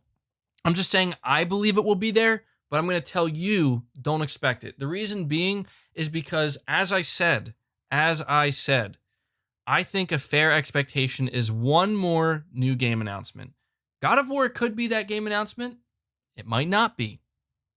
I'm just saying having your fifth proper, God of War game announcement alongside your fifth generation console as the knockout blow for your competition and give you the most amount of momentum as possible as like, here's why you're going to want to buy a PS5. Even if you can't get your hands on one day one, even if they're going to be scarce, here's why you're going to want to keep it on your radar when they do become available and pick one up immediately. I think God of War is the game that does that. I really do. Fred Vance, you're saying, I wonder if they may have a Bend studio give an update on their next project. I feel like it's too early for Bend. That's why they're not on this list. I mean, there's a good chance. Yeah, I mean, maybe they'll talk about a PS5 upgrade for Days Gone 2 or something like that. I mean, people are like sitting here saying like, oh, Sony has to have the teardown, right? During this event. They have to talk more about backwards compatibility. No, they don't. Guys, like, once this event is done, we have the rest of September and all of October for Sony to dole out all that information. You know, if they were to do that at this event, on top of the price and the release date and all that, what are they going to do between now and release? Sony's not dumb, man. Like, they want to keep the momentum going. And in my opinion, this is the moment. Like, this is the big moment where they have to have their last big hoorah. And I just don't believe, like, look, I could be 100% wrong. This event could literally maybe just be, and I'm not saying this as if it's a bad thing. I want you to understand, the event would still be, I'd be through the roof excited still if it's just price, release date, pre-order info, showing off the UI, tear down, and maybe ending it with some Spider-Man Miles Morales gameplay and some backwards compatibility talk. Don't get me wrong. That sounds amazing. And if that's all this is, I'm 100% happy, man. Because at that point, you would know, okay, not only do we already have a lot to look forward to and think the launch of the PS5 is looking amazing, but it clearly tells you that Sony's going to have a lot more to show off and talk about in 2021 as well. So I'm just making that clear. Anthony, you're saying, what about God of War 2 teaser with a God of War PS5 upgrade announced? That's my hope. That would make sense too, man. That really would. There's actually something else that I don't have written on this list that I do want to mention because it also seems extremely likely. And I wouldn't count this as a massive announcement. And to be completely honest, I think this announcement could gain some backlash potentially, depending on how Sony handles it. Bloodborne. No, not Bloodborne 2. I know. Calm down, everybody. Not Bloodborne 2. Tyrone Futter, you're saying, how worried do you think Microsoft is about the November 10th release date for Microsoft? And do you think they will try to match it or possibly earlier? That's a good question. I do think Sony isn't worried. And do you want to know why? Because both Sony and Microsoft know, and think about it this way. Would you be worried if you knew for a fact that your console was going to sell out no matter what day it releases, as will Microsoft's? You know what I'm saying? It's not like they're going to have an infinite supply where it's like, who's going to buy more? If Microsoft was able to produce more Xboxes within the first month than Sony was, we could very well see, as crazy as it sounds, Microsoft get off to a sales lead, which will immediately drop the second more PS5s become available. So I'm just saying, I don't think the release date itself is something that Sony's really concerned about because they know that they're going to sell out regardless. Now, after the first month or second month, at that point, the focus is going to shift to we need to ensure that we can continue to produce these at a very, consistent rate so that people aren't waiting months. You know, they need to keep at the very least on pace with Microsoft. So I don't think they're worried about it, to be honest. But yeah, Bloodborne, guys, like this to me seems like kind of an open secret where Bloodborne's going to PC. You know, Sony said it themselves. They're going to be putting more games on PC, and I've already given my opinion on that. I think it's totally fine. I have no issue with it as long as they're not doing day and date anytime soon. I think that would be extremely detrimental to Sony. I think they know that. Maybe in the long term, maybe like 10 years from now, you know, depending on how relevant or irrelevant console hardware may be 10 years from now, down the line, I think they could do day and date, but Bloodborne is going to go to PC. All right. And it's great. Like, look, it's a great thing, in my opinion, that Bloodborne is going to PC, because when they put that out, if that sells really well on PC, it's just going to give a rejuvenated boost, like a big boost to the Bloodborne IP, and the chances of a sequel happening at that point just skyrocket. If that, you know, people want that. So, Wendigo, you're saying, MBG, did you see the supposed list of what's included in the box when you buy the PS5? The SSD is listed as if it's something apart from the console, maybe another external SSD included. I did see that. Honestly, I do think it was legit. It seemed 100% legitimate to me. I just think it's Sony trying to put that SSD marketing literally anywhere they can get it, including what's in the box. You know what I mean? So, you know, I think people are reading into that way too much. I think it's fine. Like, I think they're just saying you get an 825 gigabyte SSD that's in the console. That's all. I could be wrong, but yeah, I mean, they do. It almost does kind of make it sound like it can be like removed potentially, but I don't know. So I think people are reading into it too much. But so Bloodborne, and the reason why I say Bloodborne, just to get back to that, could actually be an announcement that gets a little bit of backlash, is the big rumor has been it's going to be announced it's coming to PC, but on top of that, it's going to be released on PS5, remastered. You guys already know why this has the potential to gain some blowback, and that's because a lot of people are going to be like, wait, like we have to pay for the upgrades on the PS5? And so I do think, like, me personally, I'm going to buy it. I have no shame in admitting that. Like, I don't care. I love Bloodborne, and if they have a development team that had to put effort, like, from what I've heard, the reason why they're going to charge for it is because they did do more to it than just basic upgrades. It's not just a slight resolution bump and slightly higher frame rate or 60 FPS. It's going to be more than that done to the game. If that's the truth, then I'm totally okay with paying for that, because, you know, that's time and effort that has to go into that.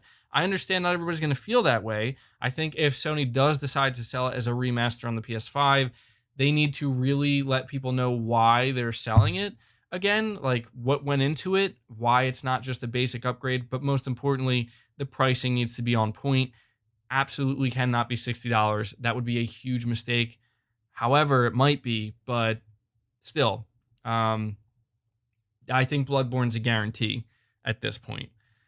The last I heard is apparently, and this is from the rumors, apparently Bloodborne, it is a guarantee that it will be on PS5 and PC. It's just not a guarantee whether or not it's going to show up as a launch title. Like, Sony is trying to get it positioned as a launch title, but they just don't know if it's going to be ready to go.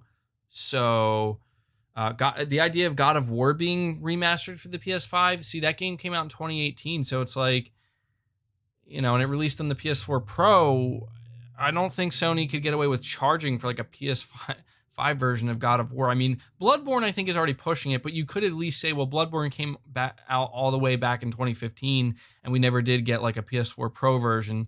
So it's like maybe then, right? Like it could be like redone or whatever, but I don't know. All right, so here's the next one. You ready? The next game.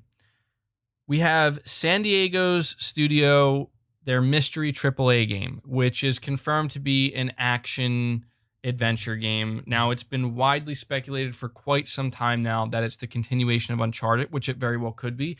They list it with their job listings as like the next evolution or step in cinematic AAA storytelling. So yeah, considering how narrative heavy Uncharted is, and Uncharted is an action adventure game, And we know that Naughty Dog's not doing another Uncharted. Naughty Dog's moving on to a new IP. That's what they're doing. Okay, make no mistake about that. I could see that. I could see that. What Uncharted 5 would be, whether it's with his daughter or Sully or young Sully, I don't know, his brother, whatever. I don't know. I think that it's a real thing. I know this game is a real thing. I think the idea of Uncharted, a continuation of some sort being a real thing, is not far-fetched at all. I do believe it because, let's be honest here, guys. Like, that's one of Sony's biggest best-selling IPs. Like, why would they not want to do anything with it? You know what I mean? Look, I think it's going to happen. Now, if it's not Uncharted 5, another game that's lesser known that I think it could be, I mean, it could be a new IP as well, The Getaway. Recently, somebody who used to work at Sony's London studio, and he still has contacts there, just on his YouTube channel. He's a very small YouTube channel, so not many people were aware of it. He literally just said, look, like he heard last year from his contacts within the studio that they're doing something with The Getaway. You know, so I'm only mentioning this because it's a possibility that could be because it is an action. The Getaway is considered an action and adventure game as far as I know.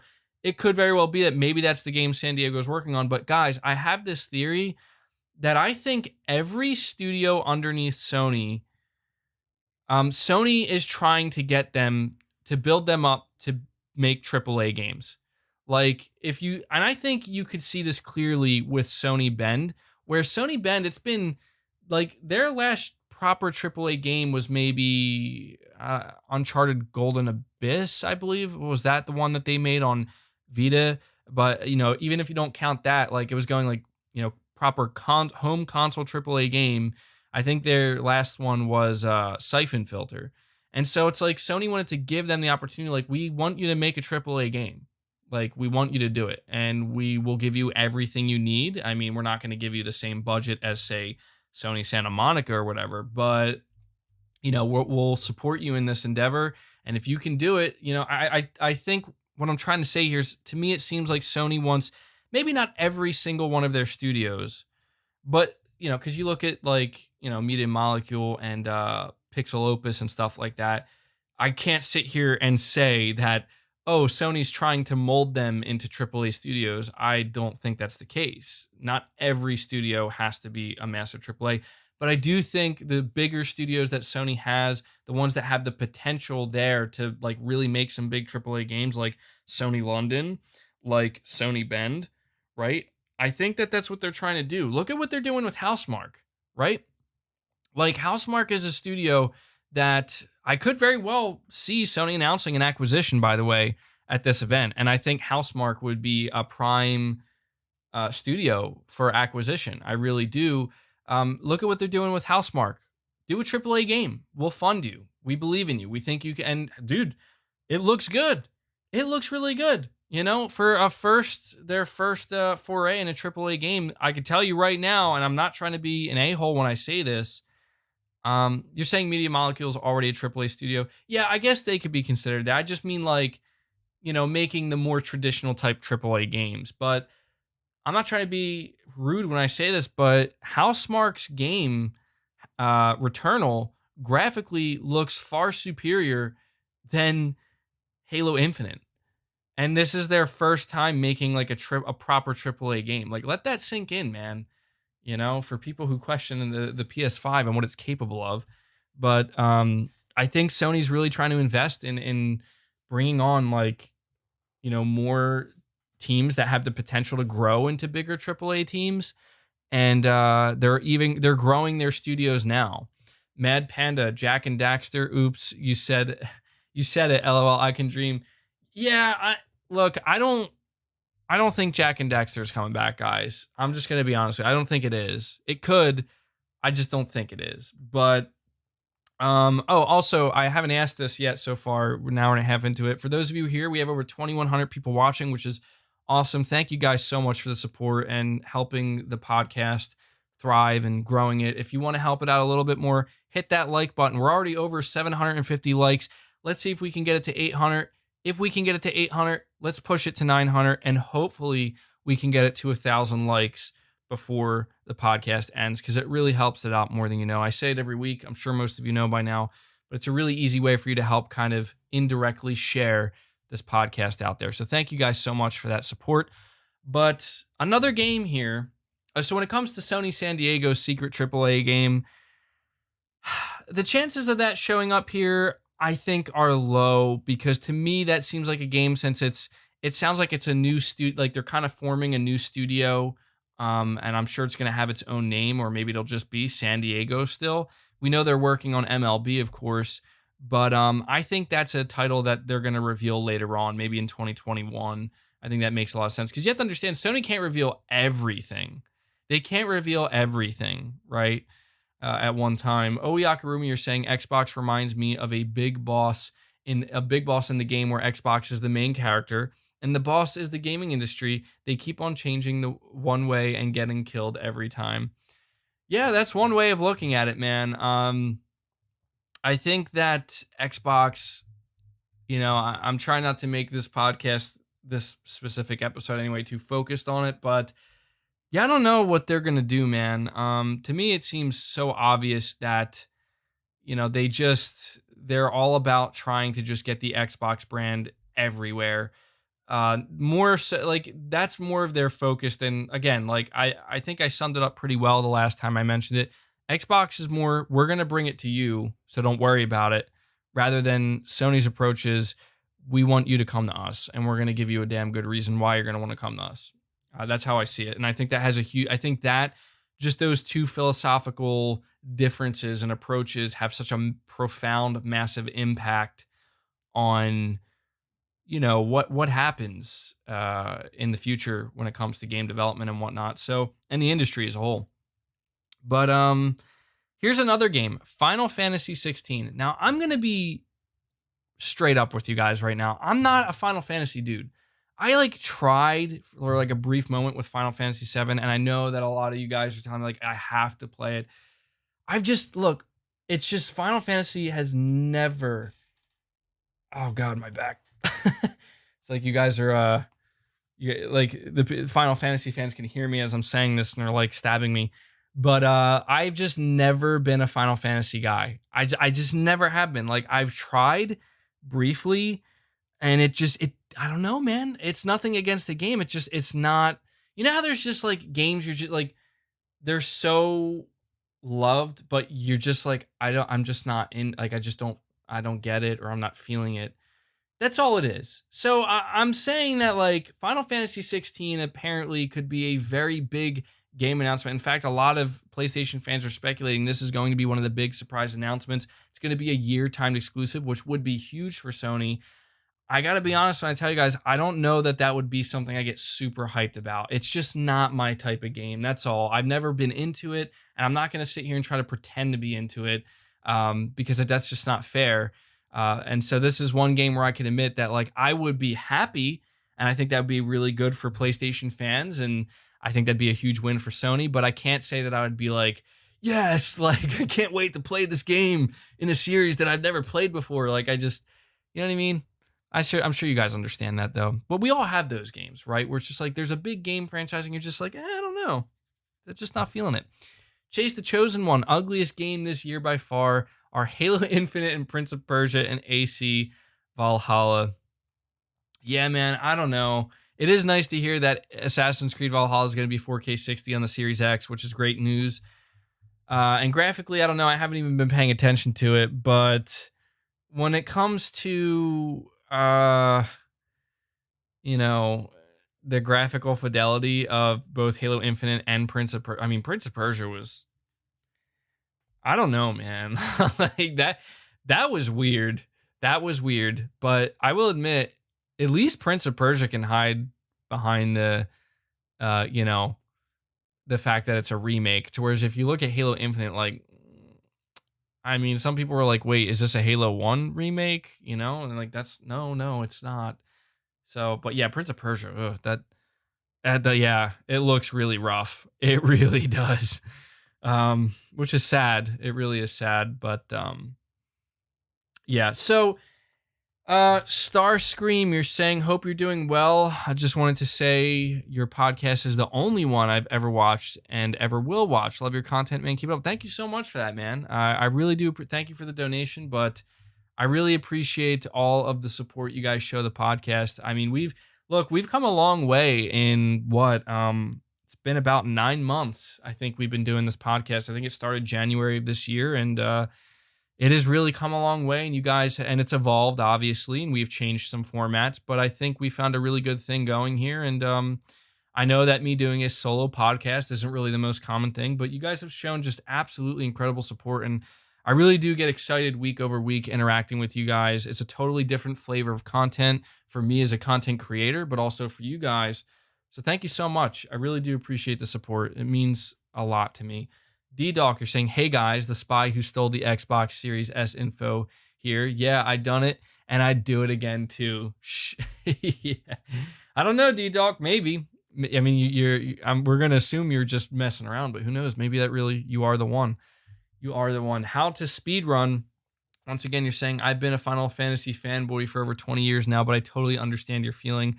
I had the same feeling for Horizon, but this will be massive for PS5 if Final Fantasy 16 is real and is going to dominate in Asia. Yeah, dude, that's the thing. Like, it's such a weird thing to see something that's going to be so big, but like I feel so little for it.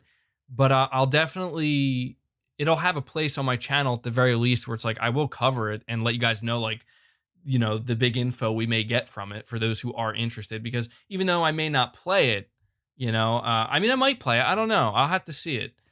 But it'll, you know, it will, you know, every PlayStation exclusive, I like to think to an extent has a place on the channel, but some definitely are more on the back burner than others. But we'll see. We'll see. I think that will be a huge announcement though, because it's true that like there are some hardcore Final Fantasy fans, and it will be huge in Asia, like you said. And you look at what Final Fantasy VII did for the PS4. I mean, damn, like, yeah, it's going to be big. Terrence Williams, you're saying, I need a Fear 1 remaster and Dante's Inferno 2 now. Yeah, two great games. I played Fear 1, and I really loved that game. Dante's Inferno I played some of, and I think that was really unfortunate because I think they really had something, but they just didn't do anything else with it, unfortunately. That was like EA's kind of like God of War in a way. But yeah, let me just double check my list here, see if there's anything else. Okay, there is two other things here I have listed.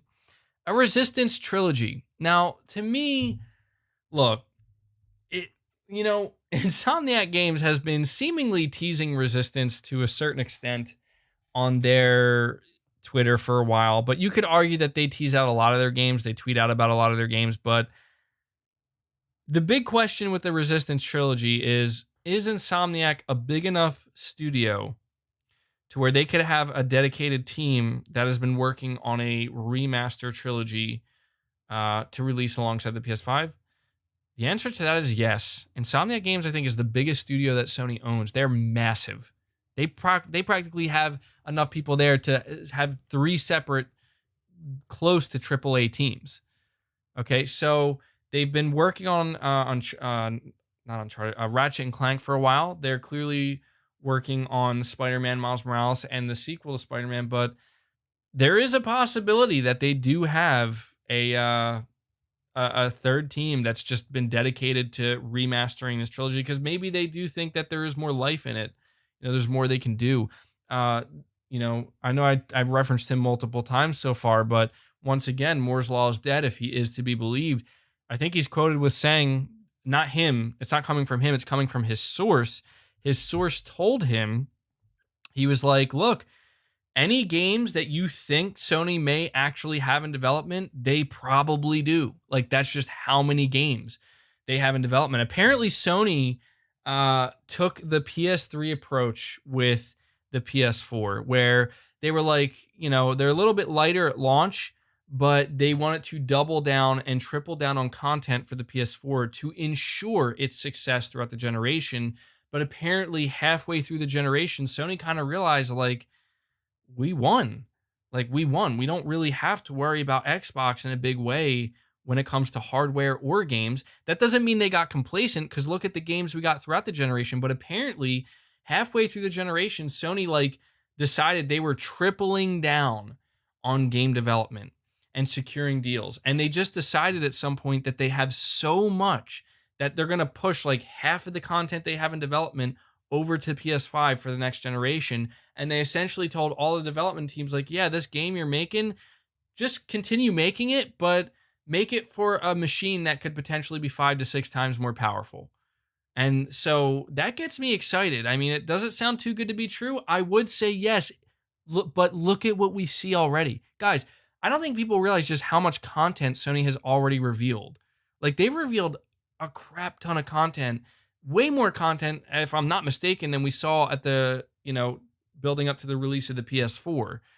And the thing, so it would not shock me to believe, or it's not hard for me to believe, I should say, that they have a lot more, man.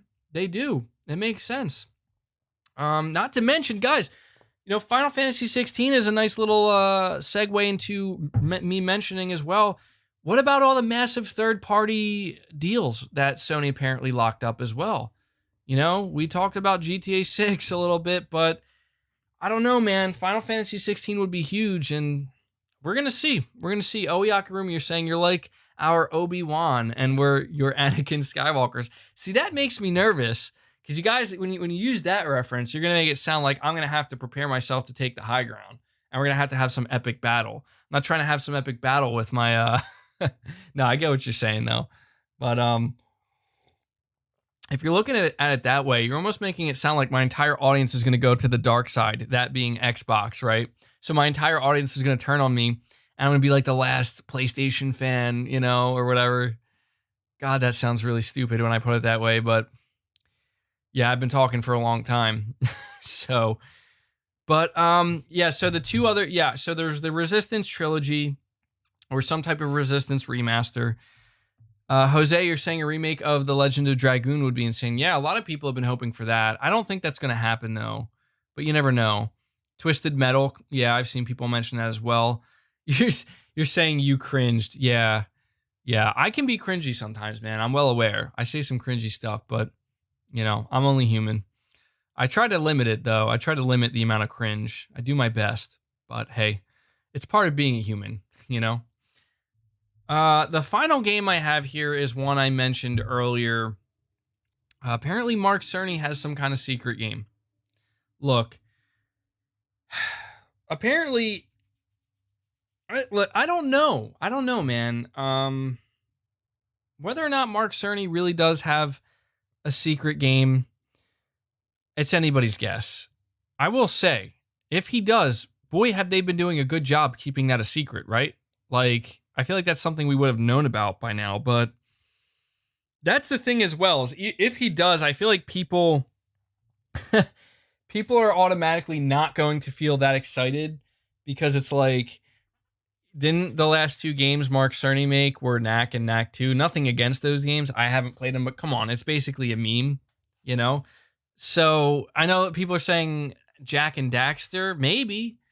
I mean, he is a game developer, so I don't know, man. I will say this. If Mark Cerny really does have a secret game in development or something, I'm assuming we'll learn about it at this event. But, all right. Before I move on to the next topic, I do want to say one last thing about this event, because we're gonna move on, and we're gonna talk a little bit about the Xbox Series S, and I do want to talk just briefly about what developers have been saying. I was really trying to contemplate whether or not I wanted to make a separate video on it. I don't know that it's worth it right now. I might still, it depends. I have a feeling the conversation is going to be ongoing. So I don't know. I see you saying Mark Cerny has ties with Kojima, so MGS incoming. Yeah, I don't know, man. That's what I was saying. Like, that's my pipe dream. Mark Cerny's game is like related to Metal Gear, and he's like, I got permission from Kojima. Like, Kojima said, go do it. And I'm like, everybody wins, But I want to just say one more thing about this event, and it's just hard not to say this, because it's like, I don't know, man. I know people are like, don't get overly hyped. You're going to be disappointed. I already told you guys, like, I don't mind living in Fantasyland leading up to an event, because there's no way Sony can't disappoint me. And I know that sounds like a cop out to some people, but I'm just being honest. Like, they got the PS5 coming. It looks like it's going to be an amazing console. I'm going to be getting one day one. The DualSense is awesome. Uh, Regardless of when we see the UI, if we don't see it at this event, I don't care because I know it's going to be awesome, man. Did you guys hear? Kenna Bridge of Spirits confirmed from a fresh start. You can be in the game in 2 seconds. Not at the menu, in the game in 2 seconds. That's mind-blowing to me. That's mind-blowing. So I know that Sony has the UI, the social features, all this stuff worked out. I do want to briefly mention that apparently it's been confirmed that the Xbox Series X is going to record in 4K 60 FPS, and you can stream in 4K 60 FPS. I really, really hope Sony confirms the same thing for the PS5, because that's something else I do. There's a lot of stuff I want to talk about, but I do want to talk briefly as well about the future of my channel once the PS5 is out, because a lot of people ask me about that, and I do want to talk about that. But I just want to say really quickly that, look, like, there's no way Sony could disappoint me. So that's why I don't mind getting my expectations way up there, because even if the only game I saw was Spider-Man Miles Morales and gameplay of it, if that was the only game, that's still more than enough for me. What Sony has showed so far has ensured that me as a fan, as a hardcore gamer, I consider myself, who prefers console. Yeah, I'm ready, man. I'm ready. Give me Demon Souls. Demon Souls is, dude, if it was just Demon Souls, I'm good. I'm good. All right? Like, so that's why I'm totally fine. I'm not one of these people that's on the fence where it's like, oh, I need Sony to convince me still. I need to see these big game announcements that they are holding back in order to be sold. Like, no, I'm not. These are things that I would love to see. And I can't help but shake this feeling that some bombs are going to drop. And these will be the mic drop moments. I think that Sony had a few mic drop moments, if you want to call them that, at the first PS5 reveal event. One of those being the Demon Souls remake. I think people love that. Spider-Man Miles Morales was a mic drop moment because no one saw that coming even remotely. Things like Ratchet and Clank and seeing how amazing it looked. Seeing the PS5 at the end itself. It was a huge moment. And I just think that we're going to get basically, the future of games part 2 is what this feels like. And I think it's going to be even better. Maybe I'm overhyping it. Again, you guys know I told you what I think you should walk away with, what your expectations should be. I'm not one that is easily disappointed by Sony. Sony at this point, in order for them to disappoint me at this event, they would have to go out of their way to do something that I'm like, what the F? And I don't think that's going to happen. Also, could you imagine for just a second if they did this event and they didn't reveal the price and release date? Could you just imagine what that would be like? But at the same time, if they did that, Xbox's new feature, auto damage control, good one. But so I guess I'm just want to end this massive topic, which is almost going on 2 hours now. I am hyped as hell for this event, man. Like, I really, because it doesn't matter what Sony shows. I know it's going to be good. I know it's going to be exciting. And I know for a fact that Sony knows what the expectations are. Sony knows what people are showing up for. Sony knows they're ringing the bell, and they're ringing that pretty damn loud. And they know that they're going to let the games do the talking for them. So, cannot wait, guys. It's going to be a great day. And it's going to be a special day. It is, because you know what? Like, this is going to be the last event, I think, for PlayStation before the new console launches. I mean, yeah, we're going to get events in 2021 for PlayStation, 2022. Every year we're going to get events, but this is the last major one because we don't know what the future holds for console gaming after this generation, guys. We don't know. I mean, I'm assuming there's going to be a PlayStation 6, but we don't know for sure. So I guess I'm just saying, like, this is going to be a huge moment for me. And no matter what, it's not going to be disappointing. And I just can't wait for it. So anyway, I've been going on this long enough. I do want to briefly talk about the future of my channel. We're going to talk about the Xbox Series S next. And I want to let you guys know, unfortunately, I'll leave it up to you guys. It depends. I do have more topics here that I want to dive into, but I'm definitely not going to be going on, talking for another hour straight here. So I can either cut the Q&A or I can cut one of these topics or not talk about it, and we can do the Q&A. I'll kind of leave it up to you guys. But one thing I do want to talk about is the future of my channel after the PS5 releases, because a lot of people have been asking me, like, what are you going to do? Well, here's the thing. When the PS5 releases, it's not like, you guys are saying cut the Q&A. Okay, it seems like most of you are saying cut the Q&A. All right, that's most likely what I'll do, because I don't have enough stamina right now to just keep going on for another hour and a half. But yeah, lower your expectations and never be disappointed. Well, yeah, I mean, all right, guys, somebody's saying cut the topic. All right, well, it seems like the majority are saying cut the Q&A, but if we can do both, we'll do both. I'm not helping the situation, though, by stalling here. Future of the channel. A lot of people need to understand that when the PS5 drops, it's not like suddenly I'm done talking about the PS5. There's going to be a hell of a lot to talk about surrounding the PS5. The good news is there probably won't be nearly as many rumors or leaks or inside information or stuff like that, because I know people are getting tired of that. I think that once the PS5 drops, that content, it will still be there. Like, if there will still be rumors and stuff and leaks, but that's not going to be so much a focus anymore, because we kind of know what's coming, and we'll still cover that. But the majority of what we're going to be covering is focusing on the PS5 itself. But something I saw, a comment that somebody left on my most recent leak video, it got a bunch of upvotes.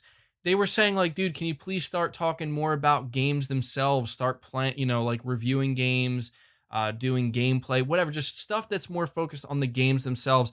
And I responded by letting him know, like, don't worry, we're going to. Like, that's the thing. And I feel this is really important for me to convey to my audience, where I don't know how you guys feel, but how I feel right now is I'm done with the PS4, man. I'm done with this generation. Uhuru Beast, you're saying you should stream and review games. And dude, why do you think I'm saying I really hope the PS5, it's announced I can stream in 4K 60. Now, don't get me wrong. I don't think I would have the bandwidth to stream at 4K, but if I can stream at 1440p 60 or even 1080p 60, but I'm going to be gaming a lot more. Like, I'm done with the PS4. I'm done with this generation. I'm ready. I'm more than ready to move on. And with the PlayStation 5, specifically the PlayStation 5 exclusives, I'm feeling a massive rejuvenation of, like, it's a fresh start and it feels good. And I'm just like, I'm ready to hit the ground running, is what I'm saying, when it comes to gaming, because I know that I've fallen off a little bit with Ghost of Tsushima. I've still been playing Ghost of Tsushima, and I think, unfortunately, it's kind of a little bit of a casualty with how close Ghost of Tsushima is coming out towards the launch of the PS5, where you can clearly see my focus right now is on building up to that PS5 launch. And we're going to continue to talk about PS5 related news all the time on the channel when it drops, because there's going to be more news. But once the games start dropping, man, we're going to be doing a lot of stuff. And I plan to, I'm not overhauling my channel by any means, but there's just going to be a little bit of a shift in focus naturally. And we're going to continue to do a lot of really awesome stuff. And, I certainly would like to start playing more games here on the channel, interacting with you guys more, doing more review type content, doing more, deeper dives into games themselves and stuff like that, and just all that type of stuff. And so I'm just mentioning that briefly here because, it's just, look, it's out with the old, in with the new. That's where I'm at this point. So, remember not to strain yourself too much, MVG. Yeah, I know. You're saying do Let's Plays. Dust Golem says the PS5 price is $600. Yeah, I bet he does.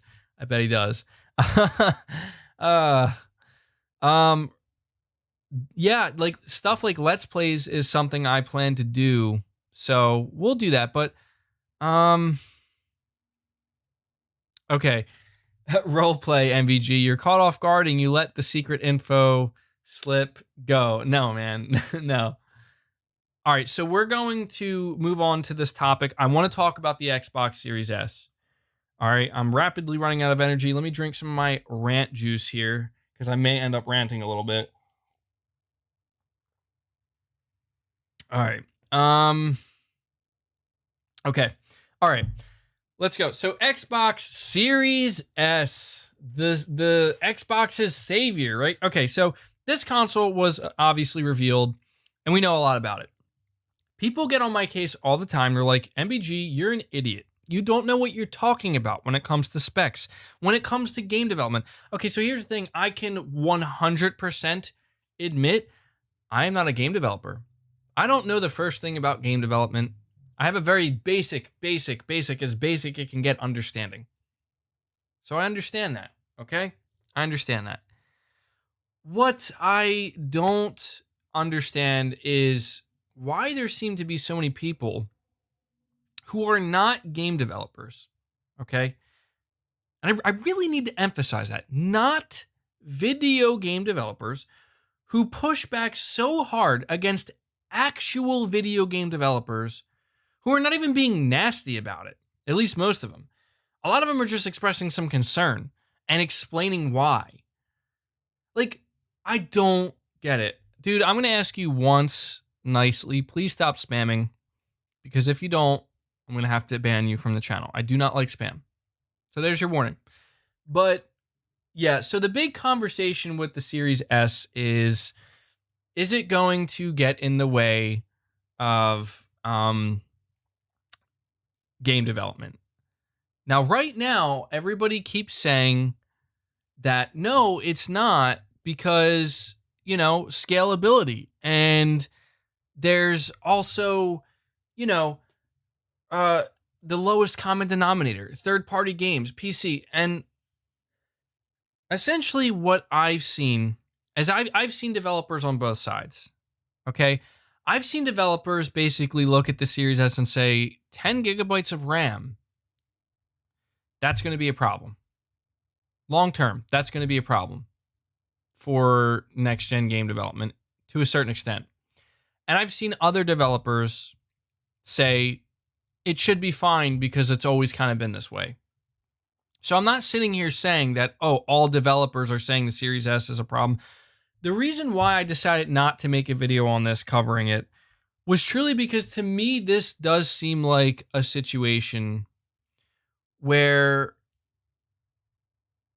look, I think it's obvious that if there is a potential downside to the Series S when it comes to long-term game development, we're going to find out. And it's going to take time.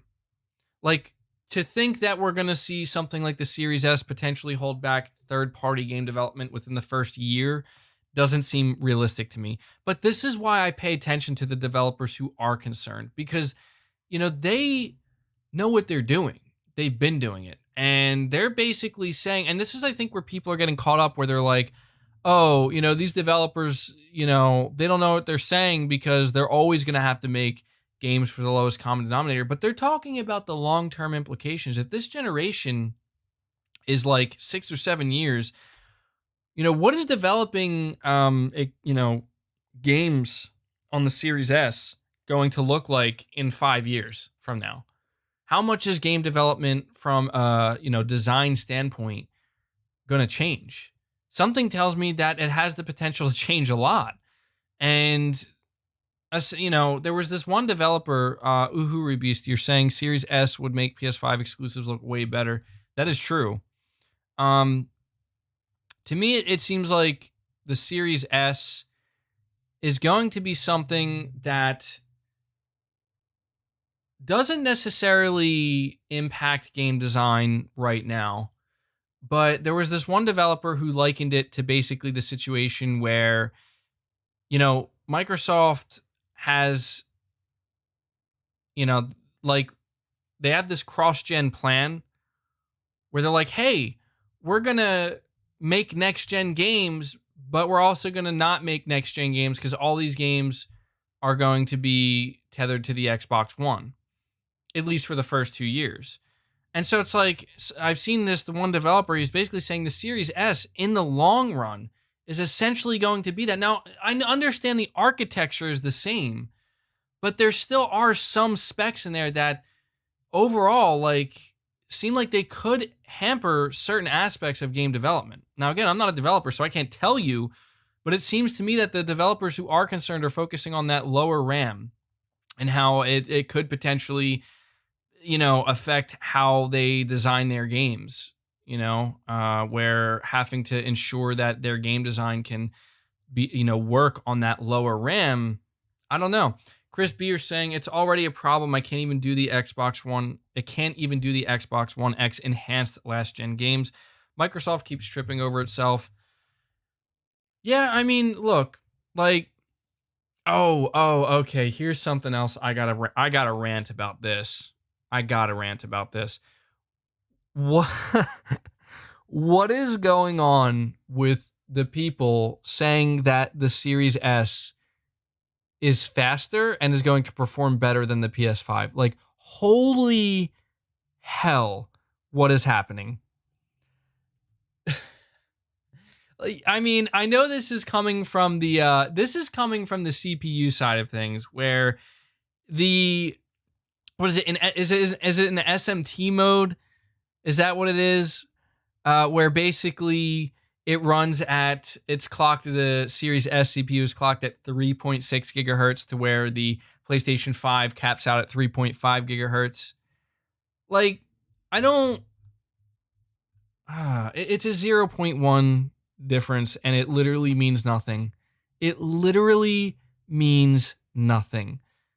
You don't even need to get all into it technically to understand that it means nothing. See, this is the shit I'm talking about, guys, and this does get very frustrating to me. And this is where you're gonna see me rant, low key rant. When the S is using SMT, it's 3.4 gigahertz. Okay, so I think I had it the other way around, potentially, but that doesn't matter. All right, look, where I get frustrated is, how is this the conversation right now? Like, who is trying to make this the conversation? Like, let's focus on this 0.1 gigahertz different. Like, what the? Go look at what each company is showing you game-wise and reevaluate your thought process. Reevaluate what gaming actually is to you, because that's not the focus right now going into the launch of these new consoles. We're done. We're done with the spec talk. Sony won with the spec talk with the lower specs than the Series X. You know why? Because they showed you what they needed to show you. They showed you what gamers want to see. They sold you. And you know how they did it? In the most logical, practical way possible. Show me the games. Show me the games. And what did Sony do? They showed the games. What did Microsoft do? They also showed a game running on not even the Series X, on PC, and they failed. Okay? I don't want to hear about no flight simulator. I don't want to hear it. I don't want to hear it. A flight simulator is not going to do anything to Ratchet and Clank, to Spider-Man Miles Morales, to Gran Turismo 7, to Demon's Souls, to even a game like Kenna Bridge of Spirits. More power to all of those who love their flight simulator. And I'm happy that it will eventually make its way to the Xbox console. But for the love of God, stop. Stop, and ask. No, don't ask, demand better. Now, if that's me being toxic, then fine. I'm going to be toxic. But you know what? Don't sit here and talk to me and write it up like, oh yeah, well, we got a 0.1 gigahertz, edge. Dude, I'm trying not to laugh because it's so dumb, dude. Oh my God. Morgan, you're saying, I don't know if you saw the IGN poll out, but over 135,000 people, over 65% wanted the PS5. The Series S didn't change people's hype towards the PlayStation. I believe it, man. Spacebar, you're saying Microsoft made the same mistake last gen. The slower RAM made the Xbox One harder to develop for, which is why games ran at lower resolution. It makes their platform harder to develop for which matters a lot for the end product. Yeah, and see, that's the thing is like, it's what I tried to explain before, how it's like, look, you can tell me all you want about how, but the primal plasma, you're saying amen. It's like, you can tell me all you want about how, it's the same architecture. Like, I get it. It's the same architecture, but please stop. Stop trying to make it sound like you know how easy or difficult it should be for developers. Okay? Look, if a developer comes out and says, look, I don't think it's going to be a problem, then I'm listening. I'm like, okay, that's good news. If you tell me that you don't think there's going to be a problem as a game developer, then all right, look, man, you're the one making the freaking donuts here. You're making the games. So if you're telling me you don't think there's going to be a problem, then I'm going to say Microsoft, fine. Then I guess the Series S is a perfectly fine console. But we're seeing a little bit of a split here. I can't help but pay attention. And no, it's not because I hate Xbox. I know that's what people think. I can't help but pay attention to what these developers are saying and the concerns they're expressing. You know, to me, that doesn't just come off as, they're trying to, throw out fear, uncertainty, and doubt. Like, no, they're devs. They care about their games and the impact that having to develop for the second lower end SKU, the impact it could potentially have on their game and the amount of, and the difficulty. Because it's a mandate, guys. Like, that's the thing. That's another reason why some of these developers may just be pissed off. And you gotta love it. The mandate is they have to make their game work across the X and the S. As far as I know, they would not be able to just make a game for just the X. They wouldn't be allowed to do it. I could be wrong, but to me, that seems kind of obvious. And when they basically express frustration, like, why are you making it more complicated? We have to worry about the Xbox One, the Xbox One X. We have to now worry about the Series X and the Series S, 4 goddamn SKUs. Now, even if we remove the first 2, you still got to worry about 2. And like, it's more work, man. It's more work. It's something they have to take into account. Every aspect of their game's development needs to take into account that Series S. Now, granted, I know what people are saying. Well, what about PC? Yes, PC is always something that they have to take into effect, and so they do spec it to the lowest one. But still, the difference is if there's like a low PC spec that they decide is too low and they don't want to hit it, get ready, guys. Get ready. Ready for this? You know what happens? They say, okay, we're not going to hit it. We're going to move above that. They can't do that with the Series S. That's what people need to understand. And this is why I'm talking about long-term game development. Spacebar is saying, also, a good API can overcome any spec difference. And a lot of devs are saying Sony is easier to dev for and has better APIs, so games won't look that different. That's another thing we do need to take into account is it does seem that Sony's API is better for developers, man, based off of what we've been hearing. How to speedrun, you're saying, MBG, please check this. If you check the recent video that IGN posted, every video was praising Xbox and criticized PS5, and they were completely biased. It seems like they are getting bribed by someone else. Dude, I literally don't listen to IGN. I haven't listened to them in a long time. I want to make sure you're saying, just want to make sure I didn't miss any super chats here, but dude, that's the thing that I don't understand here. Like, I don't understand how people don't realize, like, you can't just compare it to PC. And because that's the thing that they always go for is like, the third-party devs always have to. And look, the Series S, as of right now, is advanced. Okay, the RDNA 2 tech that's in there, like I said, if it's gonna have an effect on game development, it's gonna be long-term. Okay, I need that to be understood because I'm not saying that right now the Series S is a huge problem, because it might not be. Again, there are developers saying they don't see a problem, but that doesn't mean there won't be in the future. I don't know how anybody, look, I'm going to be real right now. If Sony did this, I'd be so pissed off, because to think that they could have just made one single powerful spec that their developers could focus on, and even third-party developers could focus on, more so than anything else. I wouldn't be happy if Sony did this. I really wouldn't be. And, it's just crazy some of the things that people are like, oh, you're against people getting a good deal. What's wrong with you? Like, no, it's not so much about that. It's just about, like, look, you can't, Do you ever hear the saying, you can't have your cake and eat it too? I'm sure you guys have heard this saying. It's a very common saying, and it's just very, in my opinion, it is applicable here. There is a cost to everything. The way I see the Series S truly is it's a Game Pass console. You know how I always told you guys that when it comes to Game Pass, for as great of a deal as it is, it seems like it may, in the long run, have a potentially negative effect on Microsoft's games and the quality of them because there's a cost associated to everything.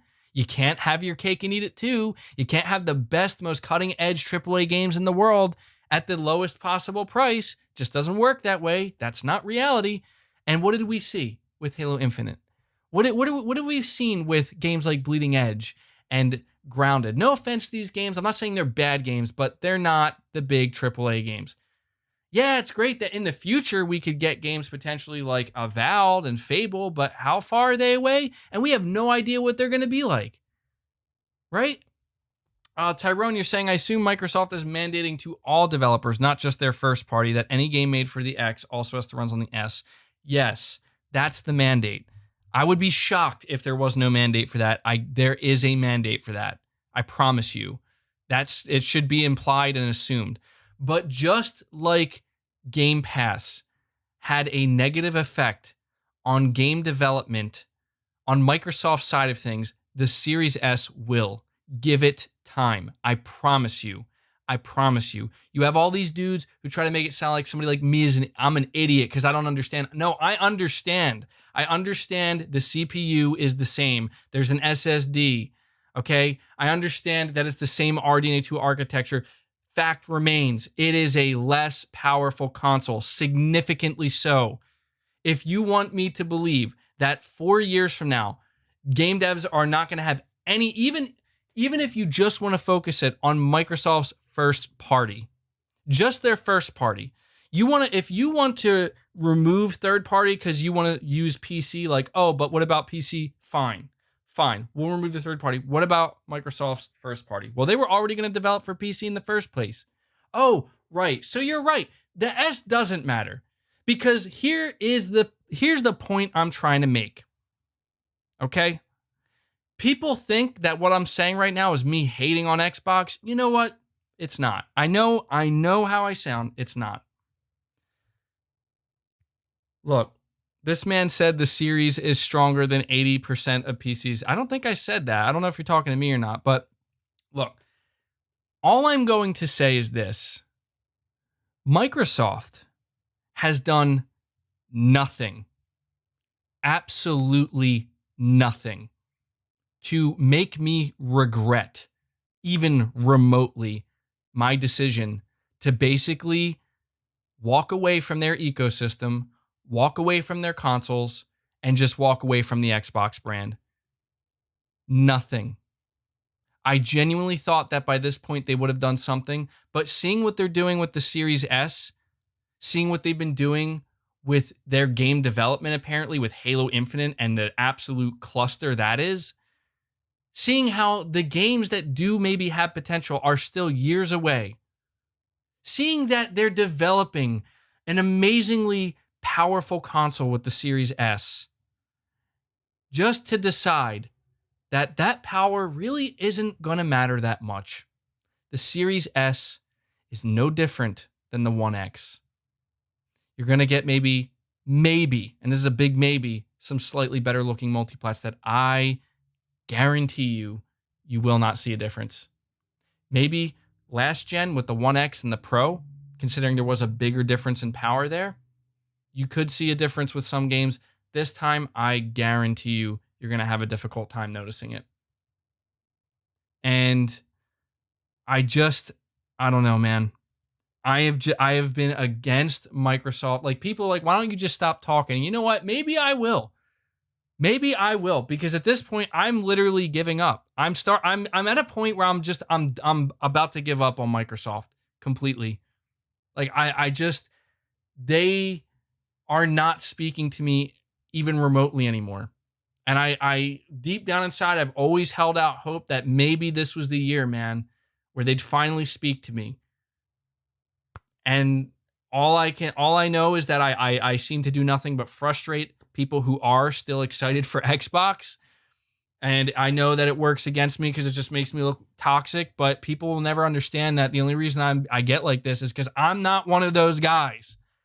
I am not one of those guys that's going to sit there and be like, I'll follow Xbox no matter what because they're doing it right. Like, I can't drink the damn Kool-Aid, man. I've been there. I tried it and I couldn't do it. I just couldn't. And once it became abundantly clear to me the direction that Microsoft is taking the Xbox brand in, as somebody who really liked it for many years and really connected with it, all my frustration and my vent and my ranting is in the hope that instead of seeing the 1S, instead of seeing Game Pass and the games that are available on it from their first-party studios, they're not all bad, but just rather than seeing this focus on, it's all about quantity over quality. It's all about getting everybody and their mother in the door. All I wanted to really see was them just kind of double down on the traditional console. Because I think there is something special about it. And I think Sony is, with the PS5, right before our eyes, proving that. I mean, if you think about, given Microsoft's budget, what they could achieve, right? Like, if they just tripled down on, you know what? Powerful console, amazing games. Let's go. We're going to get you in the damn door because we're going to show you why you want to be here. It's such a different attitude, man. And what sucks for me is, like, I see that Microsoft's winning. I know that sounds crazy, guys, but they're winning. You know why they're winning? Because I watch these influencers. I watch all these people with such large platforms and audiences.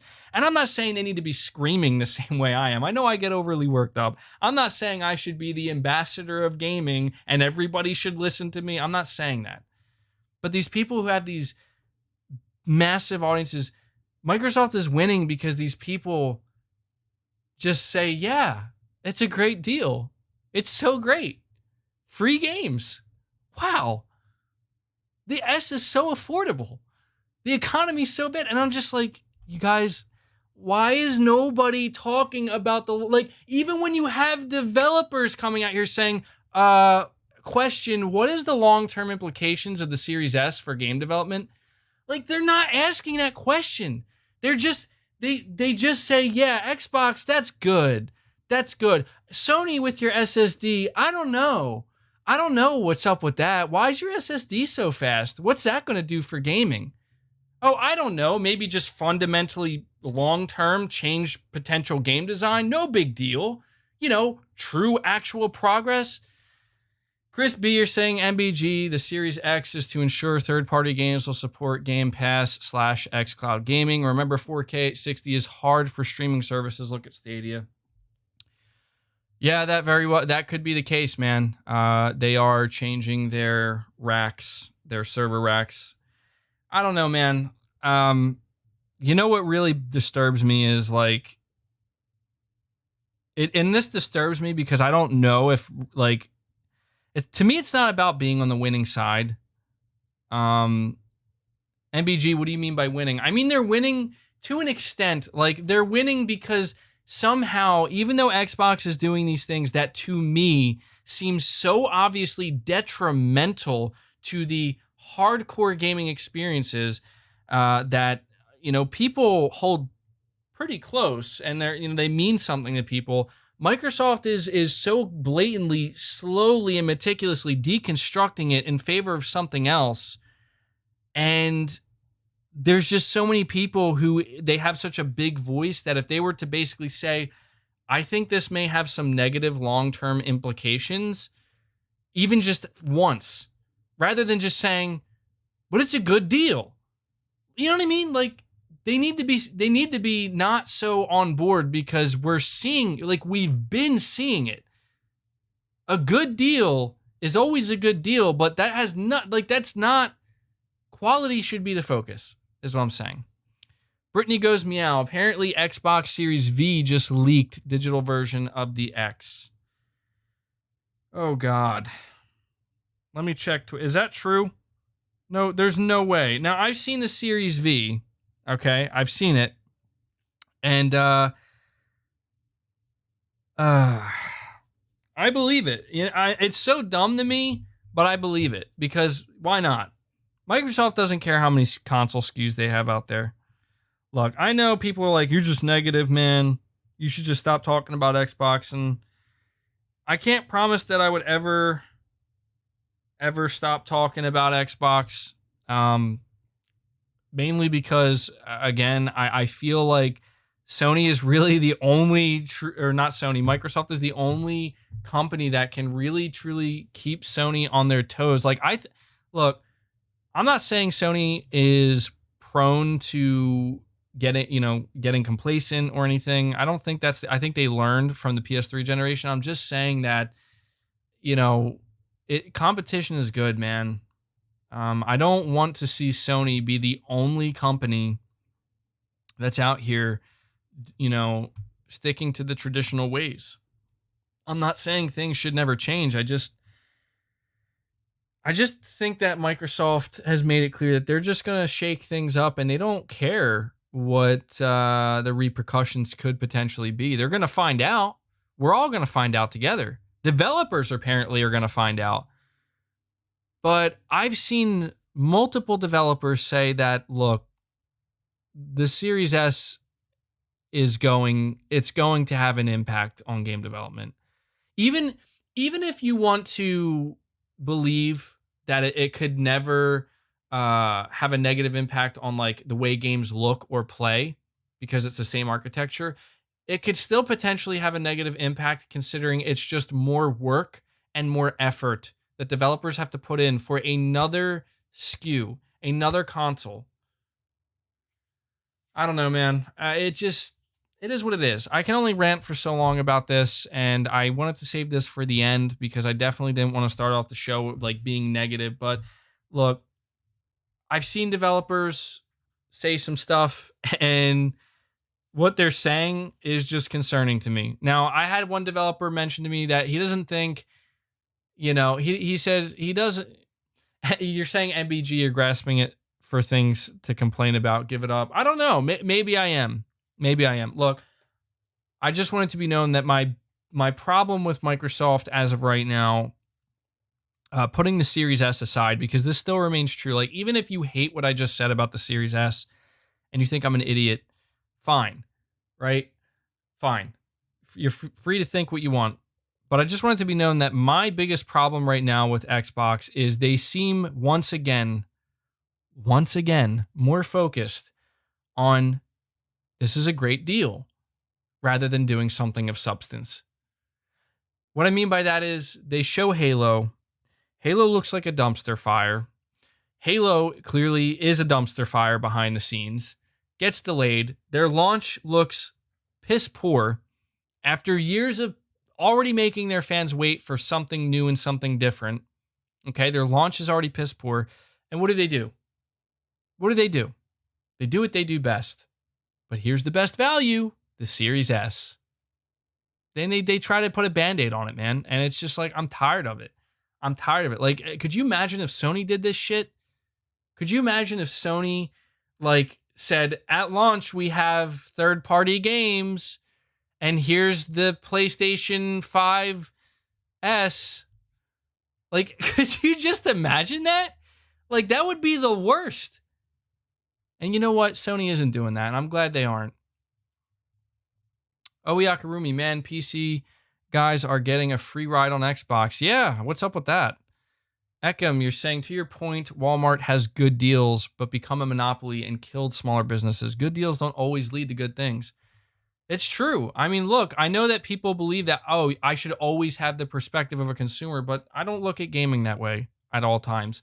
I look at the gaming industry as a whole, and I care about the health of it, and I care about the direction of it, and I understand that part of that is Microsoft wants to bring in as many people as possible because naturally you would think the more people, the better. But that's not always the case, man.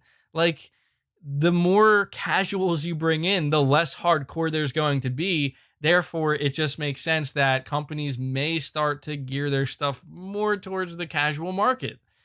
You know, we saw it with, just look at mobile gaming, man. Let's look at mobile gaming. Zach, you're saying, how well do you think the Xbox Series S will sell? What's ironic about all of this is I've seen a lot of people saying that, believe it or not, it's not going to get off to a great start because people who are buying new consoles within the first year or two, they're looking for the best. They're looking for the cutting edge. They're not looking for the best deal, believe it or not. And so, I don't know. I mean, I feel like naturally, just because that price point is going to sell well, but I don't know, man. It is what it is.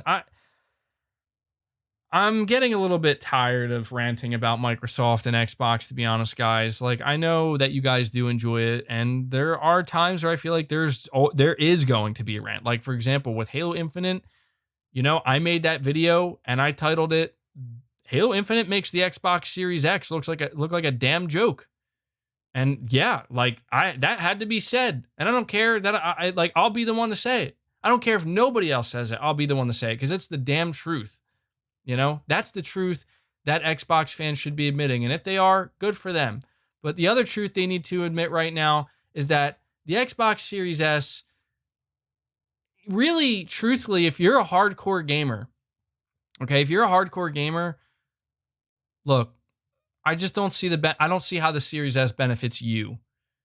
To me, it just seems like potentially it could harm you. That's all I see. Same thing with Game Pass. Like, if you're and this is why I'm just saying I can't be the guy that drinks the Kool-Aid.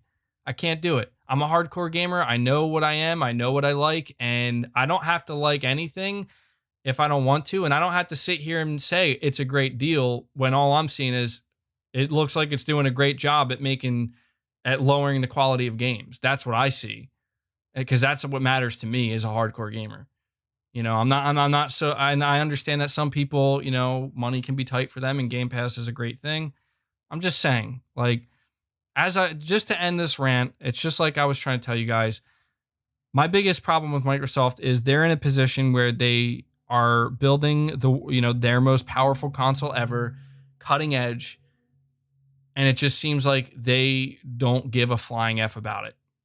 It seems like the Xbox fans themselves care more about this console than Microsoft actually does. Microsoft cares more about the Series S. They care more about Game Pass. They care a hell of a lot more about Game Pass than they do both the X and the S. So it's whatever, man. You know, it's whatever. If that's where Microsoft wants to go, my only hope is that my only hope is that people don't just blindly buy into it, and that some people wake up and realize that the direction that Microsoft is taking the Xbox brand in is one that, to me, does not seem ideal. It seems like it's going to slowly phase people like me out, where, you know, we seem to be getting these smaller AA games that at the end of the day, I don't really feel anything for, but they're being put there to entice people, to keep people subscribed. And occasionally you get maybe a AAA game, but there's a really good chance that AAA game is going to be something that you've already got.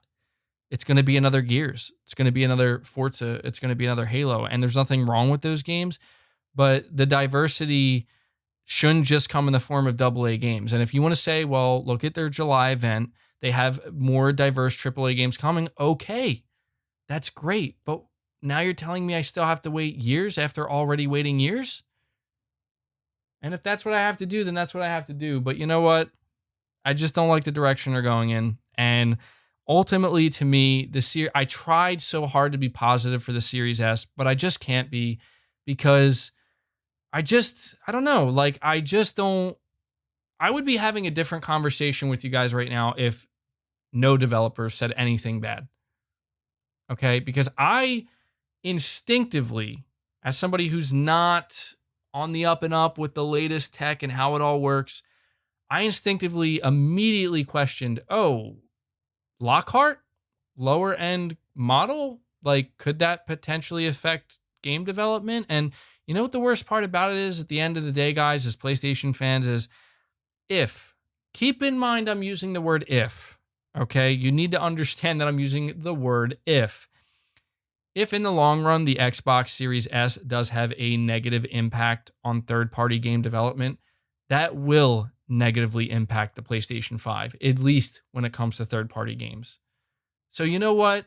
This is why I still talk about Xbox, in case you're wondering. Because when Microsoft is making a decision that doesn't just affect their platform, but has the potential to affect the platform that I'm a fan of, it's like I can't get away from them. You know, it's like even when I try to get away from them, I can't. Because the Series S, oh, what's that? The third-party developers, it could potentially in the long run have an impact. That's unfortunate. I hope it doesn't. I want the Series S to succeed and prove me wrong. Keep in mind I'm saying that. I do. Because if it does, and if everything these Xbox dudes have been telling me and shoving in my face saying, you're an idiot, it's going to work the same. It's going to be fine. You're an idiot. You know what? Fine. I hope I am. And I hope I'm wrong. Because if I'm right, then that means we're only going to, PlayStation fans now have to worry about some stuff that Microsoft is doing that we shouldn't have to worry about when it comes to our third-party games. That's all I'm saying. All right? So I hope it succeeds. I hope it's great. I hope developers have no problem with it. There was another developer who worked on Call of Duty Modern Warfare. He also expressed concern, saying that, again, because of the RAM and whatnot, like it, you know, just saying like, look, like this could have an impact. You know, this could, he mentioned bottleneck, actually. He said how the Series S could potentially be a bottleneck for some games. And so, yeah, I'm just like, what am I supposed to just say? No, you're an idiot. You're wrong. You just develop AAA games and you don't know what you're talking about. Is that what I'm supposed to say? Like, because I'm not going to, ever. You know, there was other developers who were saying that it's not going to be a problem, like I said. So I'm not going to call them idiots either. So in the end, regardless of how much I rant, it is a wait and see situation. Oe Yakarumi, Xbox is playing the fans like puppets. Sad thing is the fans can't see it. Well, you know what, man? I think some of the fans can see it. I just think that there are some that they just alter their perspective. You know, they just decide that, you know, maybe Microsoft's way is better. And they just say, I'm on board. And that's fine. Like, I'm not saying, like, if you truly like the stuff that Xbox is doing, I'm not saying you shouldn't. I'm just saying that if you're somebody who claims to be such a hardcore gamer and you care so much about, like, certain things like high quality AAA single player games, you know, and those narrative driven experiences, I genuinely have to question, like, what the hell are you doing over there on Xbox? Serious question. Like, what are you doing? Because that doesn't make sense. Oh, but I buy my PlayStation just for the exclusives. Like, okay, so you just buy a console to play the better third parties. That's not helping the situation. You know, like that's not you letting Microsoft know what you want. In fact, what you're letting Microsoft know is that you're okay with the direction they're going in. And you're just going to buy their console for third parties, which is what they want. You know, whatever, man. I don't know. It just gets frustrating. Joe Armstrong is upgrading to a TV that supports 4K 120 when you can already do 60 at 4K. Worth it, knowing what we know about the PS5. I mean, for me personally, it's not. I mean, I'm all about, like, yeah, cool, 120 frames per second. Do I care about playing at 120 frames per second? I do not. Just being honest, 60 is more than enough for me. Me personally, it would not feel worth it to just go buy a TV that offers 120 frames or 120 hertz or whatever, just for that. I would say, though, if you are in the market for a new TV, there's nothing wrong with considering, trying to find one that does match that, since both of these next-gen consoles will offer that. So, I don't know, guys. I feel like this podcast was really positive, and then it just turned really negative, probably thanks to my ranting. But I don't know. The Series S, to me, just to, I guess, to summarize, it's a $300 console that Microsoft is putting out here, and I just don't believe Microsoft. All right, look, let me take another sip. You're saying MBG ran out of ranch juice. Let me take my last sip here, because then it's gone after this. Look, this is the last thing I'm going to say. I just don't believe Microsoft. I don't believe Phil Spencer. I don't believe Xbox. They have done the opposite of make me want to believe anything they say or do. Phil Spencer is literally the man who said that he felt good after seeing Sony's PS5 showcase in June. This was before their July event. He said he felt good. Let that sink in. We now have Microsoft, the company who has just been so honest and so transparent. They're coming out here and they're making 8 to 10 minute long videos thoroughly explaining to me and everybody else why games are going to run just fine on the Series S, and there's nothing to worry about. And it just comes off to me as like, what are you trying to sell me here, man? Because I feel like I've been down this road with Microsoft so many times where I'm like, I give them the benefit of the doubt just to find out that I was a fool for doing so. Whether anybody believes it or not, I've been correct about a lot of my assumptions about the direction Xbox is going in. I have been correct about a lot of them. And these assumptions are not based off of, I just want to blindly hate Xbox and I hate Xbox fans and I want them to burn and I want everybody to suffer. No. My assumptions are based off of trying to put 2 and 2 together, trying to see the long game, but more importantly, trying to understand the long game. Trying to understand that, there's, with Microsoft, thanks to Phil Spencer anyway, over the years, it's very clear to me that there's always more than meets the eye. There's always something there that you should be maybe questioning. It's not conspiracy. No, it's not conspiracy. Dustin, you're saying fake news. I can only assume you're not talking about me. I'll assume anyway. But I've been told by Microsoft that I should be excited year after year after year about what they have to show. I've been told that 2020 was going to be the big comeback year. I was told that Halo Infinite is going to be a huge moment for them. And guys, I see these guys on Twitter and on YouTube, and they still hype this shit up. And I am just beyond baffled at this. What are you hyping up? What is there? I don't get it.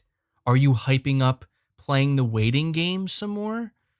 Are you hyping up the non-existent AAA exclusive launch title with your Series X? I don't get it.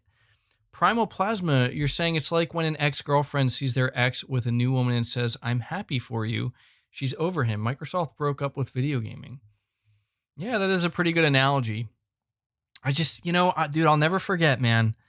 I'll never forget E3 2019 with Microsoft when I think it was either Phil Spencer or I think it was Phil Spencer or Matt Booty, but I'm pretty sure it was Phil. He said, I'm more excited about the games we didn't show. And I'm just like, do you know that meme of that basketball coach who's just sitting there with his mouth open, staring, in just complete disbelief? And that look has never left my face all throughout this year. Because as I said, guys, I'm not trying to hate Xbox. It's sad because I get so much hate sometimes, man. People come at me and they're like, yeah, because here's a good example. Kenna Bridge of Spirits. Really good looking game. Looks like it has a ton of potential. People are very excited for it. They recently announced on their Twitter that they had to delay the game to Q1 2021, which I have no problem with whatsoever. I mean, to me, that's just a game where it's drop it whenever you want, man. We'll be here. And that's what I said in my tour. I said, no problem whatsoever. Take your time. We'll be here when it's ready. And I actually saw some people responding to me in that thread, and they're like, yeah, this is the same dude who trashed Halo. This is the same dude who's talking shit on Halo and all this stuff. And I'm just like, do you guys, what is up with people making stuff up? preconceived notions, misconceptions. That's what this all is. Where if you go back, I literally want to like pin this video on my Twitter and on my YouTube channel. Go back, not that long, right? The day before Microsoft's July event, listen to my expectation video. Says it all. You want to know what I was really like, how I really feel about Xbox, what I was really hoping for? Go watch that video. Makes it crystal clear. Oh yeah, Grim, you're saying, when do you think the Xbox community is going to wake up? I don't know, man. They need to be red pilled is what they need. The Xbox community needs the red pill, and they keep taking the blue pill. Dustin, Phil Spencer vomits fake news. Damn, savage. You're saying you are inconsistent. You don't keep the same energy, but Sony will get the benefit of the doubt. Dude, I want you to listen to me closely here, all right? Why do people assume that I give Sony the benefit of the doubt because I'm a fanboy shilling for them? Why do they believe that more so than, in my opinion, what is very clearly obvious, which is they've proven themselves. They have delivered the goods. They have yet to disappoint in a major way, let alone disappoint time after time after time. Sony is not the one doing that. It's Microsoft. Here's the kicker though, bud. I still have given time and time again Microsoft the benefit of the doubt. I've been hard on them, but I've still given them. Again, go listen to my expectations video for July 23rd. I couldn't have made it any more clear. I said, guys, this is it for them. I think they're going to really knock it out of the park. And I genuinely believe that. I really did.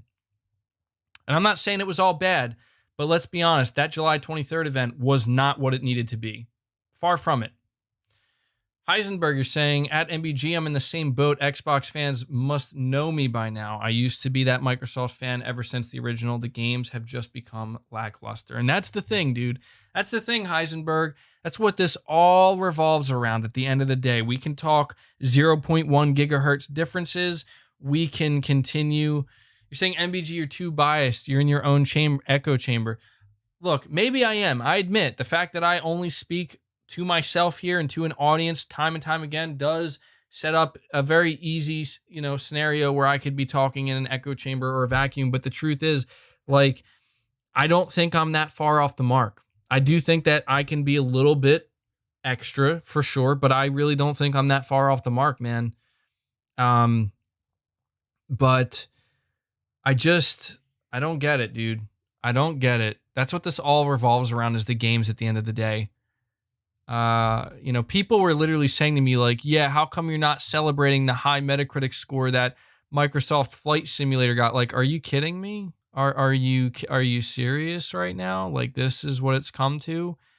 No offense to Microsoft Flight Simulator, but you want me to compare that to Ghost of Tsushima and The Last of Us Part 2 and Final Fantasy VII? Okay. All right. That's okay. Chris B, you're saying maybe the only people left on the Xbox are Madden/Fortnite players who use Game Pass to wait for the next yearly release. It's very possible, man. It's just sad because, like, people are like, look, we either want you to talk positively about Xbox or stop talking about it. But it's like, first of all, I'm going to talk about what I want to talk about. I'm used to getting flack. I'm used to getting heat. I'm used to people disagreeing with me, sometimes in an aggressive manner. But I get that, in some ways I'm looked at as just some hardcore cringe fanboy. But I don't know. I try to make it clear that the reason why I'm so behind Sony and I do root for them so much is because, I don't know, man, as a gamer, I've said it time and time again, and I have to continue to say it, they just do what really speaks to me. And I think it's just upsetting because it's like Microsoft used to do that too. Like Microsoft used to do stuff that spoke to me pretty loudly and clearly, and I really could get behind it. And,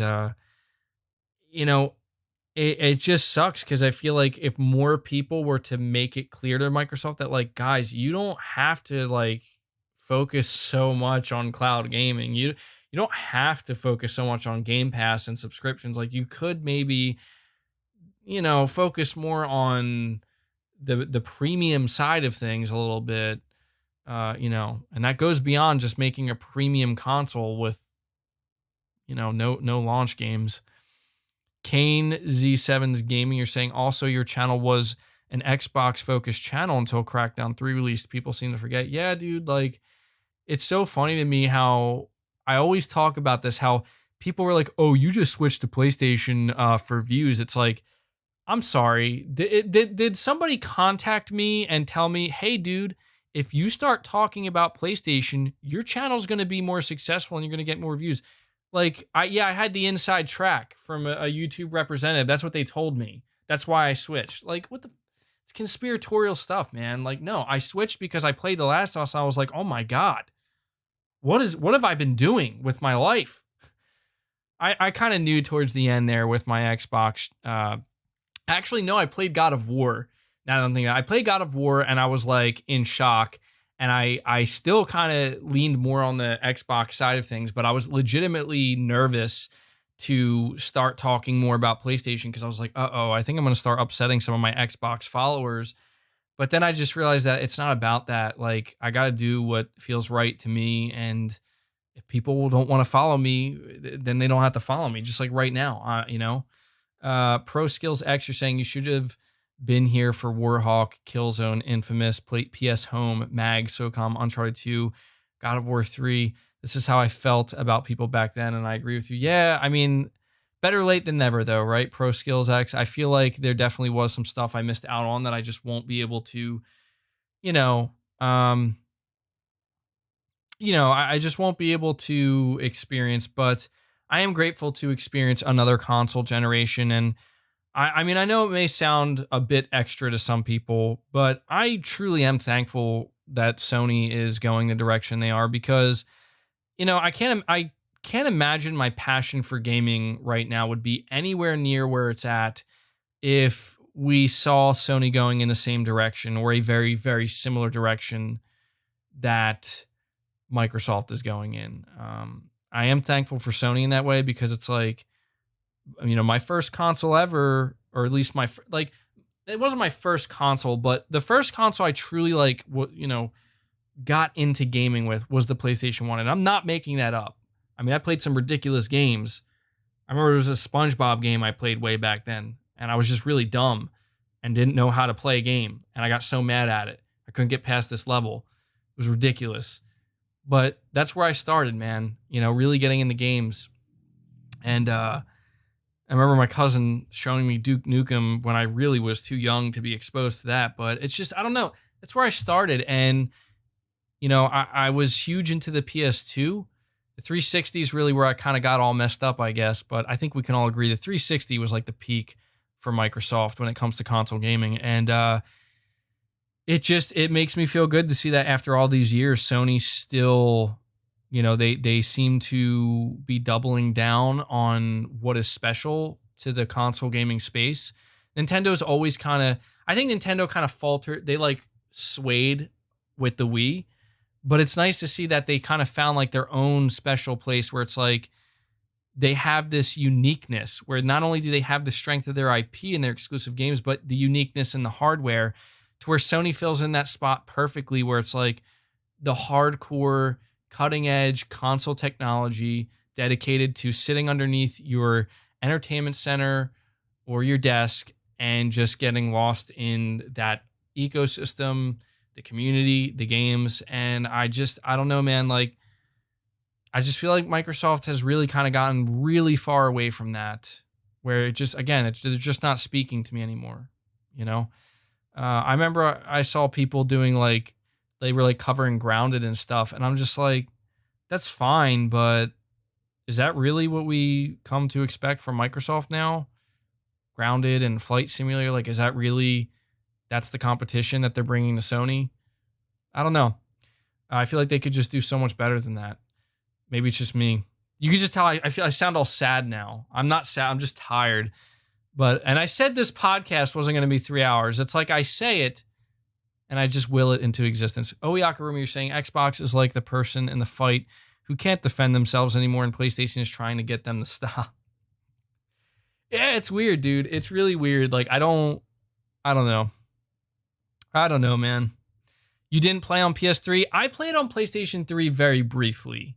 I actually found a way to get a PS3 specifically for Metal Gear Solid 4. Like, that was like, and see, it's ironic because even then, even when I was like full blown Xbox, right? Like, when Metal Gear Solid 4 was coming out, I was like, oh my God, like, I don't have a PS3. I need to get a PS3. I love my 360, but I need like an exclusive game. I know, isn't that crazy? An exclusive game made me buy Sony's console. And granted, I didn't interact with it as much as I probably should have after that, but Metal Gear Solid 4 was a special game to me, man. I know that game, like, people look back at Metal Gear Solid 4, it's funny because it's like, people saying, holy crap, you're still going? Damn. Yeah, I know, man. I don't know. I had a lot of coffee today. And my back's feeling better, and I'm grateful for that because, you know, I've been in a lot of pain the past week, and being relieved of that pain helps a lot. Gives you a big energy boost. Joshua Reese, you're right. Those Xbox exclusives look lame/tame. Yeah, I don't know, man. I mean, I still have some hope that in the future Xbox games could be better. For sure. Like, I think Fable has a lot of potential. I'm shocked. I'm just shocked. It's like, where's the initiative, man? You know, like, why is it that we've been hearing Fable rumored for years, literally, from Playground Games, and all we got was like basically a splash screen? It's like, and Sony's out here showing these games, man. It's like, come on, Microsoft, like, you can do better. Like, you know you can. Why is it so hard? And then when they show Halo, it's like, oh, God. Turmeric is good for alleviating muscle pain imagery. I'll have to keep that in mind. Yeah, I've heard really good things about turmeric. Just to talk about Metal Gear Solid 4 for a second, though, what's so funny about that game, and this is where I'm going to end it, guys. Unfortunately, I cannot do a Q&A. I apologize, but I'll have to make sure to do one next week. Although I don't know what's going to happen next week. Next week's podcast, I have a feeling, is going to be lit. I don't use that word ever. Sounds cringe when I use it, but I think it's true. I think next week's podcast is going to be huge for obvious reasons. But Metal Gear Solid 4, it's so funny that like people kind of hate that. Some people hate that game because of its ridiculousness, where it's like it was the most, you know, it's funny because when I played it, I didn't realize it, but I was like, oh my God. One of the things I remember saying about Metal Gear Solid 4 is the reason why the reason why Metal Gear Solid 4 is one of my all-time favorite games is I look back on it, I'm like, I don't think there's ever been a game I've ever played that has like like my expectation for that game was as high as it possibly could be. So there was every chance and every opportunity for it to let me down. And yet it's, when I think back on it, I think I've never played such a game that has actually surpassed my highest expectations. And it's funny because there were people, like I watched like in-depth breakdowns of the game. I think it was, oh my God, what's his name? I know you guys know who he is. I think he's called Action Button now. What is it? Tim Rogers. I watched his video and because he loves Metal Gear Solid 4 as well. Like, he loves that game. I think it's like his favorite game. And I was like, this guy's speaking my language. And I remember listening to it, and he was saying how essentially Metal Gear Solid 4 is the epitome of fan service. And like, it's funny because thinking back on it, I didn't see it that way. And I didn't really look at it that way. But now being removed from it's like, that's why I loved it so much. Because it was literally like everything I could ask for in a game from Kojima regarding Metal Gear Solid. Like, it's everything. You're going to get all your answers. You're going to get ridiculous answers. You're going to get nanomachines. You're going to get the return of Big Boss, even though there's no conceivable way he should be around right now. And we're going to give you a 25-minute explanation as to why Big Boss is here right now talking to an accelerated aged Solid Snake. And I'm just like, it's the best. It's not to mention, shout out to Metal Gear Online. Okay, I don't know anybody who's played those. If you guys have played Metal Gear Online, I didn't last very long in it because my God, that game kind of got hacked to oblivion. But again, Konami's incompetence. Metal Gear Online 2 with MGS4. They said the game was going to last for a minimum of 10 years. They shut the servers down after just 4 years because the game got hacked because they refused to integrate the game with the PlayStation Network. Granted, the PlayStation Network got hacked too, but still, they literally shut the game down. So, yeah. And MGS3, I did play, dude, I played Metal Gear Solid 3's multiplayer.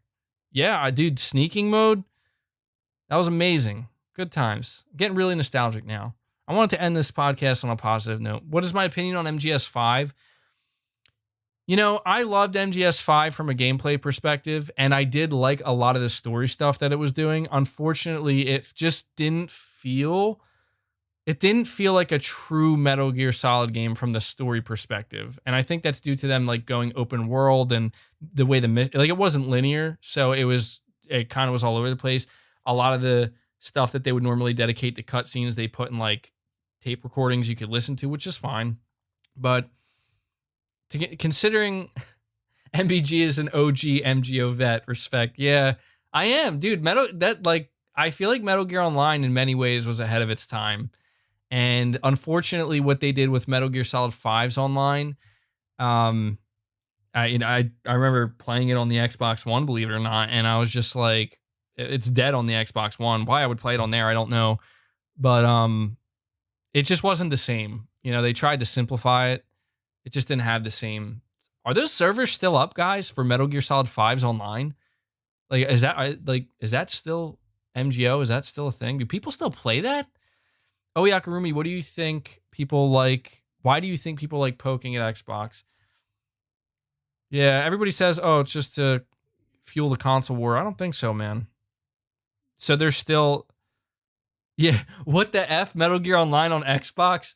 Yeah, dude, it was a real thing temporarily.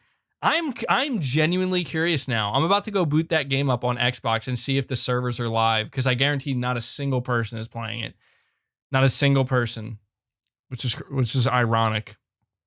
But all right, guys, I have to end the podcast now. I'm hitting the 3-hour mark, and I'm getting exhausted. And yeah, did I see London Studios job listings? I have not.